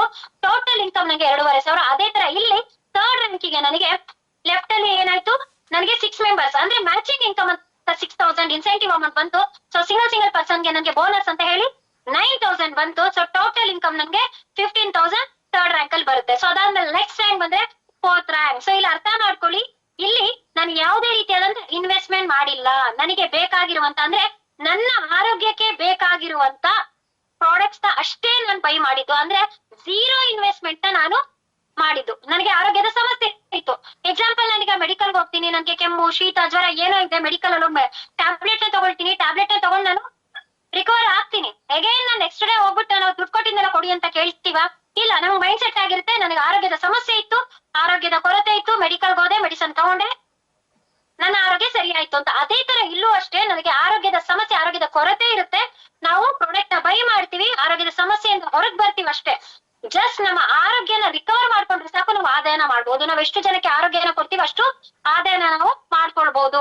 ಸೊ ನಮ್ಮ ಆರೋಗ್ಯದ ಜೊತೆಗೆ ಬೇರೆಯವರಿಗೆ ಆರೋಗ್ಯ ಕೊಟ್ರೆ ನಾವು ಆದಾಯನ ಮಾಡ್ಬೋದು. ಜಸ್ಟ್ ಎಲ್ರು ಅರ್ಥ ಮಾಡ್ಕೊಳ್ಳಿ, ಇಲ್ಲಿ ನಾವು ಇನ್ಕಮ್ ಹಾಕ್ಬೇಕು, ನಾವು ಅಮೌಂಟ್ ಹಾಕ್ಬೇಕು, ನಾವು ಅಮೌಂಟ್ ಹಾಕಿ ಬೈ ಮಾಡ್ಬೇಕು ಅನ್ನೋದ ತಲೆಯಿಂದ ಹೊರಗಾಕಿ ನಮ್ಮ ಆರೋಗ್ಯದ ಸಮಸ್ಯೆಗೆ ನಮ್ಗೆ ಮುಕ್ತಿ ಸಿಗ್ಬೇಕು, ನಮ್ಮ ಆರೋಗ್ಯದ ಸಮಸ್ಯೆಯಿಂದ ಹೊರಗ್ ಬರ್ಬೇಕು ಅನ್ನೋದಷ್ಟೇ ನಿಮ್ ತಲೆಯಲ್ಲಿ ಇರ್ಬೇಕು ಅಲ್ವಾ. ಯಾವುದೇ ರೀತಿಯಾದಂತ ಇನ್ವೆಸ್ಟ್ಮೆಂಟ್ ಇಲ್ಲ, ನಮ್ಮ ಆರೋಗ್ಯಕ್ಕೆ ಬೇಕಾಗಿರುವಂತ ಪ್ರಾಡಕ್ಟ್ ನಾವು ಬೈ ಮಾಡ್ಕೊಂಡಿರ್ತೀವಿ ಅಲ್ವಾ. ಸೊ ಅದೇ ತರ ಆರೋಗ್ಯ ಕೊಡ್ತಾ ಕೊಡ್ತಾ ಕೊಡ್ತಾ ನಮ್ಮದೇ ಆದಂತ ಒಂದು ತಂಡನ ನಾವು ನಿರ್ಮಾಣ ಮಾಡ್ಕೊಂಡಿರ್ತೀವಿ. ಸೊ ಅವರಿಗೆ ಬೇಕಾಗಿರುವಂತ ಪ್ರಾಡಕ್ಟ್ಸ್ ಗಳನ್ನ ಅವ್ರು ಬೈ ಮಾಡ್ತಾ ಮಾಡ್ತಾ ಮಾಡ್ತಾ ಅವರದೇ ಆದಂತ ಒಂದು ದೊಡ್ಡ ತಂಡನ ನಿರ್ಮಾಣ ಆಗುತ್ತೆ. ಅವ್ರು ಮಾಡ್ತಾ ಮಾಡ್ತಾ ಅವ್ರ SP ಗಳು ನಮಗೆ ಕೌಂಟ್ ಆಗ್ತಾ ಹೋಗುತ್ತೆ. ಸೊ ಅದಾದ್ಮೇಲೆ next rank fourth rank. So ಇಲ್ಲಿ ಲೆಫ್ಟ್ ಅಲ್ಲಿ 2,400 SP ಲೆಫ್ಟ್ ಅಲ್ಲಿ ಇರ್ಬೇಕು, ರೈಟ್ ಅಲ್ಲಿ 1,200 SP ರೈಟ್ ಅಲ್ಲಿ ಇರುತ್ತೆ. ಸೊ ಇಷ್ಟಿದಾಗ ನಮ್ಗೆ ಇನ್ಸೆಂಟಿವ್ ಅಮೌಂಟ್ ಅಂತ ಹೇಳಿ 12,000 ಬರುತ್ತೆ, ಬೋನಸ್ ಅಂತ ಹೇಳಿ 20,000 ಬರುತ್ತೆ. ಸೊ ಟೋಟಲ್ ಇನ್ಕಮ್ ನಮ್ಗೆ 32,000 ಬರುತ್ತೆ. ಸೊ ಈ 32,000 ಬರೋದಿಕ್ಕೆ ಎಲ್ಲಾ ಅವ್ರು ಪ್ಲಾನ್ ಮಾಡಿರಲ್ಲ, ನನ್ನ ಟೀಮ್ ಮಾಡಿರುತ್ತೆ. ಅರ್ಥ ಮಾಡ್ಕೊಳ್ಳಿ. ಸೊ ಅದಾದ್ಮೇಲೆ ನೆಕ್ಸ್ಟ್ ಫಿಫ್ತ್ ರ್ಯಾಂಕ್ ಬರ್ತೀವಿ. ಸೊ ಈ ಫಿಫ್ತ್ ರ್ಯಾಂಕ್ ಬಂದಾಗ ನಾನು SP ಗಳನ್ನ ಹೇಳ್ತಾ ಹೋಗಲ್ಲ, ಯಾಕಂದ್ರೆ ಆಲ್ರೆಡಿ ಟೈಮ್ ಆಗೋಗಿದೆ. ಸೊ ಎಲ್ಲ ನಾನು ಆಲ್ರೆಡಿ ಹೇಳಿದೆ, ನನ್ನದೇ ಆದಂತ ಒಂದು ದೊಡ್ಡ ಟೀಮ್ ಅನ್ನ ಬಿಲ್ಡ್ ಮಾಡಿರ್ತೀವಿ. ಸೊ ನನ್ನ ಡೆಪ್ತ್ ಅಲ್ಲಿ, ನನ್ನ ಡೌನ್ ಅಲ್ಲಿ ಒಂದು 20 ಟೀಮ್ ಇದೆ, 20 ಜನ ಇದೆ ಅನ್ಕೊಳ್ಳಿ. ಸೊ ಆ 20 ನೀವು ಪ್ರಾಸ್ಪೆಕ್ಟ್ಸ್ ಇದ್ರು ಕೂಡ 19 ಪ್ರಾಸ್ಪೆಕ್ಟ್ಸ್ ಏನು ಕೆಲಸ ಮಾಡಿಲ್ಲ ಅಂದ್ರೂ ಕೂಡ 20 ಒಬ್ಬ ವ್ಯಕ್ತಿ ಮಾಡಿದ್ರು ಕೂಡ ಆ SP ನು ಕೂಡ ನಮ್ಗೆ ಕೌಂಟ್ ಆಗುತ್ತೆ. ಅದರಿಂದಾನು ಕೂಡ ನಾವು ಇನ್ಕಮ್ ನ ಮಾಡಬಹುದು. ಸೊ ಅದಾದ್ಮೇಲೆ ನೆಕ್ಸ್ಟ್ ಬಂದ್ರೆ ಫಿಫ್ತ್ ರ್ಯಾಂಕ್. ಸೊ ಈ ಫಿಫ್ತ್ ರ್ಯಾಂಕಿಗೆ ಬಂದಾಗ ನಮ್ಗೆ ಟೋಟಲ್ ಇನ್ಕಮ್ ನಮ್ಗೆ 69,000 ಬರುತ್ತೆ, ಇನ್ಸೆಂಟಿವ್ 24,000, ಬೋನಸ್ 45,000, ಟೋಟಲ್ 69,000 ಬರುತ್ತೆ. ಇಷ್ಟೇ ಅಲ್ಲ, ಈ ಫಿಫ್ತ್ ರ್ಯಾಂಕ್ ಆದ್ಮೇಲೆ ನಮಗೆ ಇನ್ಸೂರೆನ್ಸ್ ಸಿಗುತ್ತೆ. ಸೊ ನೀವು ಎಷ್ಟೋ ಜನ ಯಾವ್ದಾವ್ದೋ ಕೆಲ್ಸಗಳಿಗೆ ಹೋಗ್ತಾ ಇರ್ತೀರಾ. ಸೊ ಎಷ್ಟೆಷ್ಟು ವರ್ಕ್ ಮಾಡ್ತಿರ್ತೀರಾ, ಎಷ್ಟೋ ವರ್ಷಗಳಿಂದ ಕೆಲಸ ಮಾಡ್ತಿರ್ತೀರಾ, ಆದ್ರೆ ಯಾವುದೇ ರೀತಿಯಾದಂತ ಇನ್ಸೂರೆನ್ಸ್ ಇರೋದಿಲ್ಲ. ನಮ್ಮಲ್ಲಿ ಫಿಫ್ತ್ ರ್ಯಾಂಕ್ ಆದ್ಮೇಲೆ ಏನಾದ್ರೂ ಹೆಚ್ಚು ಕಮ್ಮಿ ಆಗಿ ಡೆತ್ ಆಯ್ತು ಅಂದ್ರೆ ನಮಗೆ ರ್ಯಾಂಕ್ ವೈಸ್ 1 ಲಕ್ಷದಿಂದ ಅಪ್ ಟು 20 ಲಕ್ಷದವರೆಗೂ ನಮಗೆ ಇನ್ಸೂರೆನ್ಸ್ ಅಮೌಂಟ್ ಸಿಗುತ್ತೆ. ಅದ್ರ ಜೊತೆಗೆ ಒಬ್ರಲ್ಲ ಇಬ್ರಲ್ಲ 3 ಜನ ಮಕ್ಳಿದ್ರು ಕೂಡ ಅಪ್ ಟು ಸೆಕೆಂಡ್ PUC ವರೆಗೂ ಫ್ರೀ ಆಫ್ ಕಾಸ್ಟ್ ಎಜುಕೇಶನ್ ಕೊಡುತ್ತೆ ನಮ್ಮ ಸಂಸ್ಥೆ. ಈಗ ನಾರ್ಮಲ್ ಆಗಿ ಹೇಳ್ಬೇಕು ಅಂದ್ರೆ ನಮ್ಗೆಲ್ಲಾ ಫ್ಯಾಮಿಲಿ ಇದೆ, ಏನಾದ್ರೂ ಹೆಚ್ಚು ಕಮ್ಮಿಯಾಗಿ ಡೆತ್ ಆಯ್ತು ಅಂದ್ರೆ ನಮ್ ಫ್ಯಾಮಿಲಿಯವರೆಲ್ಲ ಮನೆಗ್ ಬರ್ತಾರೆ, ನಮ್ ಜೊತೆಗೆ ಅವರು ಹತ್ಕೊಂಡು ಇಷ್ಟು ಬೇಗ ಈ ತರ ಆಗ್ಬಾರ್ದಿತ್ತು, ಆ ದೇವ್ರ ತಪ್ಪು ಮಾಡ್ಬಿಟ್ಟ ಅಂತ ಹೇಳಿ ನಮ್ ಜೊತೆಗೆ ಅವರು ಹತ್ಬಿಟ್ಟು ನಮ್ ಮನೇಲಿ ಇನ್ನೊಂದ್ 4 ದಿನ ಇದ್ದು ನಮ್ದೇ ರೇಷನ್ ನ ಖಾಲಿ ಮಾಡಿ 4 ದಿನ ಹೋಗ್ತಾರೆ, ಸಮಾಧಾನ ಮಾಡ್ತಾರೆ. ಇಷ್ಟ ಬೇಗ ಹಿಂಗ್ ಆಗ್ಬಾರ್ದಿತ್ತು ಅಷ್ಟೇ ಬಿಟ್ರೆ ಯಾರು ನಮ್ ಫ್ಯಾಮಿಲಿ ಬಂದು ನಿಮ್ ಮನೆ ಬಾಡಿಗೆ ನಾನ್ ಕಟ್ತೀನಿ, ನಿಮ್ ಮನೆಗೆ ರೇಷನ್ ನಾನ್ ತಂದಾಕ್ತೀನಿ, ನಿಮ್ ಮಕ್ಳ ಎಜುಕೇಶನ್ ನಾನ್ ಮಾಡಿಸ್ತೀನಿ ಅಂತ ಹೇಳ್ತಾರ? ಇಲ್ಲ. ಏನೋ ಒಂದ್ ಆಯ್ತು ಹೆಚ್ಚು ಕಡಿಮೆ ಆಯ್ತು ಅಂದ್ರೆ ಬರ್ತಾರೆ, ಇರ್ತಾರೆ, ಅವರು ಅಳ್ತಾರೆ, ನಮ್ಮನೆ ರೇಷನ್ನೇ ಖಾಲಿ ಮಾಡಿ ಸಮಾಧಾನ ಮಾಡಿ ಹೋಗ್ತಾರೆ. ಆದ್ರೆ ನಮ್ಮ ಸಂಸ್ಥೆ ನಾನ್ ನಿಮ್ ಒಟ್ಟಿಗಿದೀನಿ ಅಂತ ನಿಲ್ಲುತ್ತಲ್ವಾ. ಸೊ ಇಂತ ಸಂಸ್ಥೆ ಬೇರೆ ಎಲ್ಲೂ ಸಿಗೋದಿಲ್ಲ. ಫಿಫ್ತ್ ರ್ಯಾಂಕ್ ಆದ್ಮೇಲೆ ನಿಮ್ ಒಟ್ಟಿಗೆ ನಾನಿದ್ದೀನಿ ಅಂತ ಹೇಳಿ ಏನಾದ್ರೂ ಹೆಚ್ಚು ಕಮ್ಮಿ 1 ಲಕ್ಷದಿಂದ ರ್ಯಾಂಕ್ ವೈಸ್ 20 ಲಕ್ಷದವರೆಗೂ ನಮ್ಗೆ ಇನ್ಸೂರೆನ್ಸ್ ಅಮೌಂಟ್ ಕೊಡೋದಲ್ದೇನೆ ನಮ್ಮ ಮಕ್ಕಳ education up to second PUC ವರೆಗೂ ಫ್ರೀ ಆಫ್ ಕಾಸ್ಟ್ ನಲ್ಲಿ ಎಜುಕೇಶನ್ ಕೊಡುತ್ತೆ. ಅದ್ರ ಜೊತೆಗೆ ನಮ್ಗೆ 69,000 ನಾವು ಅಲ್ಲಿಂದ ತಗೊಳ್ಬಹುದು. ಸೊ ಅದಾದ್ಮೇಲೆ next rank 6th rank. So ಈ ರ್ಯಾಂಕ್ ಬಂದಾಗ ಕೋರ್ ಲೀಡರ್, ನಮ್ಮ ಸಂಸ್ಥೆಯ ಕೋರ್ ಲೀಡರ್ ಆಗ್ತೀವಿ. ಅದ್ರ ಜೊತೆಗೆ ಕಂಪನಿಯ ಟರ್ನ್ ಓವರ್ ಇನ್ಕಮ್ 3% ನಮಗೆ ಮಂತ್ಲಿ ಒನ್ಸ್ ನಮಗೆ ಕಂಪನಿಯಿಂದ ಸಿಗುತ್ತೆ. ನಮ್ಮ ಕಂಪನಿಯ ಕೋರ್ ಲೀಡರ್ಸ್ ಗಳು ನಮ್ಮ ಕಂಪನಿಯ ಟೋಟಲ್ ಟರ್ನ್ ಓವರ್ ಇನ್ಕಮ್ ಏನಿರುತ್ತೋ ಅದ್ರಲ್ಲಿ 3% ನಮಗೆ ಇಡೀ ಕೋರ್ ಲೀಡರ್ಸ್ ಗೆ ಡಿವೈಡ್ ಆಗುತ್ತೆ. ಸೊ ಅದ್ರ ಜೊತೆಗೆ ಈ 6th ರ್ಯಾಂಕಿಗೆ ಬಂದಾಗ ನಮಗೆ ಬೋನಸ್ ಅಲ್ಲಿ ನಮ್ಗೆ ಟೋಟಲ್ ಬೋನಸ್ ಇನ್ಕಮ್ ಅಂತ ಇನ್ಸೆಂಟಿವ್ ಇನ್ಕಮ್ ಅಂತ ಹೇಳಿ ನಮ್ಗೆ 60,000 ಇರುತ್ತೆ. ಅದ್ರ ಜೊತೆಗೆ ಬೋನಸ್ ಅಂತ ಹೇಳಿ 1,50,000 ಇರುತ್ತೆ. ಸೊ ಟೋಟಲ್ ಇನ್ಕಮ್ ಬಂದ್ರೆ ನಮ್ಗೆ 2,10,000 ಇನ್ಕಮ್. ಇಷ್ಟವರೆಗೂ ನಮ್ಗೆ 1,000 ಇತ್ತು. 6th ರ್ಯಾಂಕ್ ಆದ್ಮೇಲೆ 1,000 ಇರೋದು ಲಕ್ಷಕ್ಕೆ ಇನ್ಕ್ರೀಸ್ ಆಗ್ತಾ ಇದೆ. ನೋಡಿ, ನಾರ್ಮಲ್ ಆಗಿ ನಾವು ಕೆಲ್ಸಕ್ಕೆ ಹೋಗ್ತಾ ಇರ್ಬೋದು, ತಿಂಗಳು ಏನ್ ಸ್ಯಾಲ್ರಿ ತಗೊಳ್ತೀವಿ, ತಿಂಗಳು ಅದೇ ಸ್ಯಾಲ್ರಿನ ತಗೊಳ್ತೀವಿ. ಬಟ್ ಇಲ್ಲಿ ನಮ್ಗೆ ತಿಂಗಳಿಗೆ 1 ಸ್ಯಾಲ್ರಿ ಅಲ್ಲ, ತಿಂಗಳಿಗೆ 4 ಸ್ಯಾಲ್ರಿನ ತಗೊಳ್ಬಹುದು. ತಿಂಗಳಿಗೆ 4 ಸ್ಯಾಲ್ರಿನ ತಗೋದು, ಇನ್ಕ್ರೀಸ್ ಮಾಡ್ಕೊಂಡು ಹೋಗ್ಬೋದು. 1,000 ಇರೋರು ಲಕ್ಷ ಇರೋರು ಕೋಟಿಗಟ್ಲೆ ಇನ್ಕ್ರೀಸ್ ನ ಮಾಡ್ಕೊಂಡು ಹೋಗ್ಬೋದು. ಸೊ ತುಂಬಾ ಖುಷಿ ಆಗುತ್ತೆ, ಯಾಕೆಂದ್ರೆ ತುಂಬಾ ಜನಕ್ಕೆ ಕನ್ಸಿರುತ್ತೆ ನಾನು ಲಕ್ಷಗಟ್ಲೆ ಇನ್ಕಮ್ ಮಾಡ್ಬೇಕು ಅಂತ. ಆದ್ರೆ ಇಲ್ಲಿಗೆ ಬಂದಾಗ ನಾವು 6th ರ್ಯಾಂಕ್ ಕಂಪ್ಲೀಟ್ ಆದ್ರೆ 2,10,000 ತಗೊಳ್ಬಹುದು. ಅದ್ರ ಜೊತೆಗೆ ನಮ್ಗೆ ಥೈಲ್ಯಾಂಡ್ ಟ್ರಿಪ್ ಸೆಲ್ಫ್ ಒಬ್ಬರಿಗೆ ಫ್ರೀ ಆಗಿ ಕರ್ಕೊಂಡು ಹೋಗ್ತಾರೆ. ತುಂಬಾ ಜನಕ್ಕೆ ಆಸೆ ಇರುತ್ತೆ, ನಾನು ಫ್ಲೈಟ್ ಅಲ್ಲಿ ಹೋಗ್ಬೇಕು, ಫಾರಿನ್ ಟ್ರಿಪ್ ಹೋಗ್ಬೇಕು. ಆ ಆಸೆನ, ಆ ಕನಸನ್ನ ಕೂಡ ನಮ್ಮ ಬಿ ಸ್ಟಾರ್ ನನಸು ಮಾಡ್ತಾ ಇದೆ. ಜಸ್ಟ್ ಬೆಂಗಳೂರು ಏರ್ಪೋರ್ಟ್ ವರ್ಗು ನಿಮ್ಮ ಖರ್ಚಿರುತ್ತೆ. ಅಲ್ಲಿಂದ ಫ್ಲೈಟ್ ಚಾರ್ಜಸ್ ಇರ್ಬೋದು, ಅಲ್ಲಿ ಊಟ ತಿಂಡಿ ಚಾರ್ಜಸ್ ಇರ್ಬೋದು, ರೂಮಿನ ವ್ಯವಸ್ಥೆ ಇರ್ಬೋದು, ಸೈಟ್ ಸೀನ್ಸ್ ವ್ಯವಸ್ಥೆ ಇರ್ಬೋದು, ಪ್ರತಿಯೊಂದು ಕೂಡ ಕಂಪನಿ ನೋಡ್ಕೊಳ್ಳುತ್ತೆ. ಎಲ್ಲಾ ಖರ್ಚು ಕೂಡ ಕಂಪನಿದೇ ಇರುತ್ತೆ. ನೋಡಿ, ಪ್ರತಿಯೊಬ್ಬರ ಕನಸು ನಾನು 6th ರ್ಯಾಂಕ್ ಆಗ್ಬೇಕು, ನಾನ್ ಫಾರಿನ್ ಟ್ರಿಪ್ ಅಚೀವ್ ಮಾಡ್ಬೇಕು, ನಾನು ಫ್ಲೈಟ್ ಅಲ್ಲಿ ಓಡಾಡ್ಬೇಕು, ನನ್ ಲಕ್ಷಗಟ್ಲೆ ಇನ್ಕಮ್ ಹೋಲ್ಡರ್ ಆಗ್ಬೇಕು ಅನ್ನೋದು ಅವ್ರ ಕನ್ಸಿರುತ್ತೆ. ಕನಸಿನ ರ್ಯಾಂಕ್ ಅಂತ ಹೇಳ್ಬೋದು 4 ಲೀಡರ್ 6th ರ್ಯಾಂಕ್. ಸೊ ಅದಾದ್ಮೇಲೆ ನೆಕ್ಸ್ಟ್ ಬಂದ್ರೆ 7th ರ್ಯಾಂಕ್. ನೆಕ್ಸ್ಟ್ ಹೋಗ್ಬಿಡಿ ಮ್ಯಾಮ್. ನೆಕ್ಸ್ಟ್ ಬಂದ್ರೆ 7th ರ್ಯಾಂಕ್. ಸೊ ಈ ರ್ಯಾಂಕಿಗೆ ಬಂದಾಗ ನಮ್ಗೆ ಇನ್ಸೆಂಟಿವ್ ಅಂತ ಹೇಳಿ 1,20,000, ಹಾಗೆ ಬೋನಸ್ ಅಂತ ಹೇಳಿ 2,30,000 ಬರುತ್ತೆ. ಸೊ ಟೋಟಲ್ ಇನ್ಕಮ್ ಬಂದು 3,50,000 ರೂಪಾಯಿನ ನಾವಿಲ್ಲಿ ತಗೊಳ್ಬಹುದು. ನಾನು ಆಲ್ರೆಡಿ ಹೇಳಿದೆ 6th ರ್ಯಾಂಕ್ ಆದ್ಮೇಲೆ ಲೈಫ್ ಜಿಂಗಾಲಲ್ಲ ಅನ್ಬೋದು, ಯಾಕೆಂದ್ರೆ ಪ್ರತಿ ರ್ಯಾಂಕಿನ ಇನ್ಕಮ್ ಬಂದು ಲಕ್ಷ ಇನ್ಕಮ್ ನಾವು ತಗೊಳ್ಬಹುದು. ಸೊ ಈ ರ್ಯಾಂಕಿಗೆ ಬಂದಾಗ ನಾವು 3,50,000 ಇನ್ಕಮ್ ನಾವು ಇದರಲ್ಲಿ ನಾವು ತಗೊಳ್ತಾ ಇದೀವಿ. ಸೊ ಇದಾದ್ಮೇಲೆ next rank, next 8th rank. So ಈ ರ್ಯಾಂಕಿಗೆ ಬಂದಾಗ ನಾವು ಟೋಟಲ್ ಇನ್ಸೆಂಟಿವ್ ಅಂತ ಹೇಳಿ 2,40,000, ಹಾಗೆ ಬೋನಸ್ ಅಂತ ಹೇಳಿ 3,60,000. ಸೊ ನೆಕ್ಸ್ಟ್ ರ್ಯಾಂಕ್ ಬಂದಾಗ 3,60,000. ಟೋಟಲ್ ಇನ್ಕಮ್ ನಮಗೆ 6 ಲಕ್ಷ ಇದರಿಂದ ತಗೋಬಹುದು. ಇನ್ನೊಂದ್ಸಲ ಅರ್ಥ ಮಾಡ್ಕೊಳ್ಳಿ, ಇದಕ್ಕೆ ನಾವು ಯಾವುದೇ ರೀತಿಯಾದಂತ ಬಂಡವಾಳ ಹಾಕ್ಲಿಲ್ಲ. ನಮಗೆ ಬೇಕಾಗಿರುವಂತ ಪ್ರಾಡಕ್ಟ್ಸ್ ನಾವು ಬೈ ಮಾಡಿದ್ವಿ, ಯೂಸ್ ಮಾಡಿದ್ವಿ, ರಿಸಲ್ಟ್ ನೋಡಿದ್ವಿ, 4 ಜನಕ್ಕೆ ಶೇರ್ ಮಾಡಿದ್ವಿ. 4 ಜನ 40 ಜನ ಕೇಳಿದ್ರು, 40 ಜನ 400 ಜನ ಕೇಳಿದ್ರು, 400 ಜನ 4,000 ಜನ ಕೇಳಿದ್ರು. ನಾವಿಲ್ಲಿ ಲಕ್ಷಗಟ್ಲೆ ಇನ್ಕಮ್ ನ ನಾವು ತಗೊಳ್ತಾ ಇದೀವಿ ಅಷ್ಟೇ. Use the product, get the result, then share it with people. ಅಷ್ಟೇ ನಮ್ಮ ಬಿಸ್ನೆಸ್, ಅಷ್ಟೇ ನಾವು ಯೂಸ್ ಮಾಡೋದ್ರ ಜೊತೆಗೆ ನಾವು ಬೇರೆಯವ್ರಿಗೆ ಹೇಳ್ಕೊಂಡು ಹೋಗಿದ್ದಕ್ಕೆ ಇವತ್ತು 8th ರ್ಯಾಂಕ್ ಅಲ್ಲಿ ಬಂದ್ರೆ ನಾವು ಟೋಟಲ್ ಇನ್ಕಮ್ 6 ಲಕ್ಷ ತಗೊಳ್ಳೋದ್ರ ಜೊತೆಗೆ ಶ್ರೀಲಂಕಾ ವಿತ್ ಫ್ಯಾಮಿಲಿ, ಗಂಡ ಹೆಂಡತಿ 2 ಮಕ್ಕಳು, ನಾವ್ ಆಲ್ರೆಡಿ ರೆಡಿಯಾಗಿ ಪಾಸ್ಪೋರ್ಟ್ ಎಲ್ಲ ಮಾಡಿಸಿ ನಮ್ಮ ಫ್ಯಾಮಿಲಿ ರೆಡಿಯಾಗಿ ಕಾಯ್ತಾ ಇದೀವಿ. ಯಾವಾಗಪ್ಪ ಹೋಗ್ತೀವಿ ಶ್ರೀಲಂಕಾಕ್ಕೆ ಅಂತ ನಾವು ಕೂಡ ಕಾಯ್ತಾ ಇದೀವಿ. ತುಂಬಾ ಖುಷಿ ಆಗುತ್ತೆ. ಫಸ್ಟ್ ಥೈಲ್ಯಾಂಡ್ಗೆ ಜಸ್ಟ್ ಒಬ್ರಿಗೆ ಸೆಲ್ಫ್ ಕರ್ಕೊಂಡು ಹೋಗಿದ್ರು.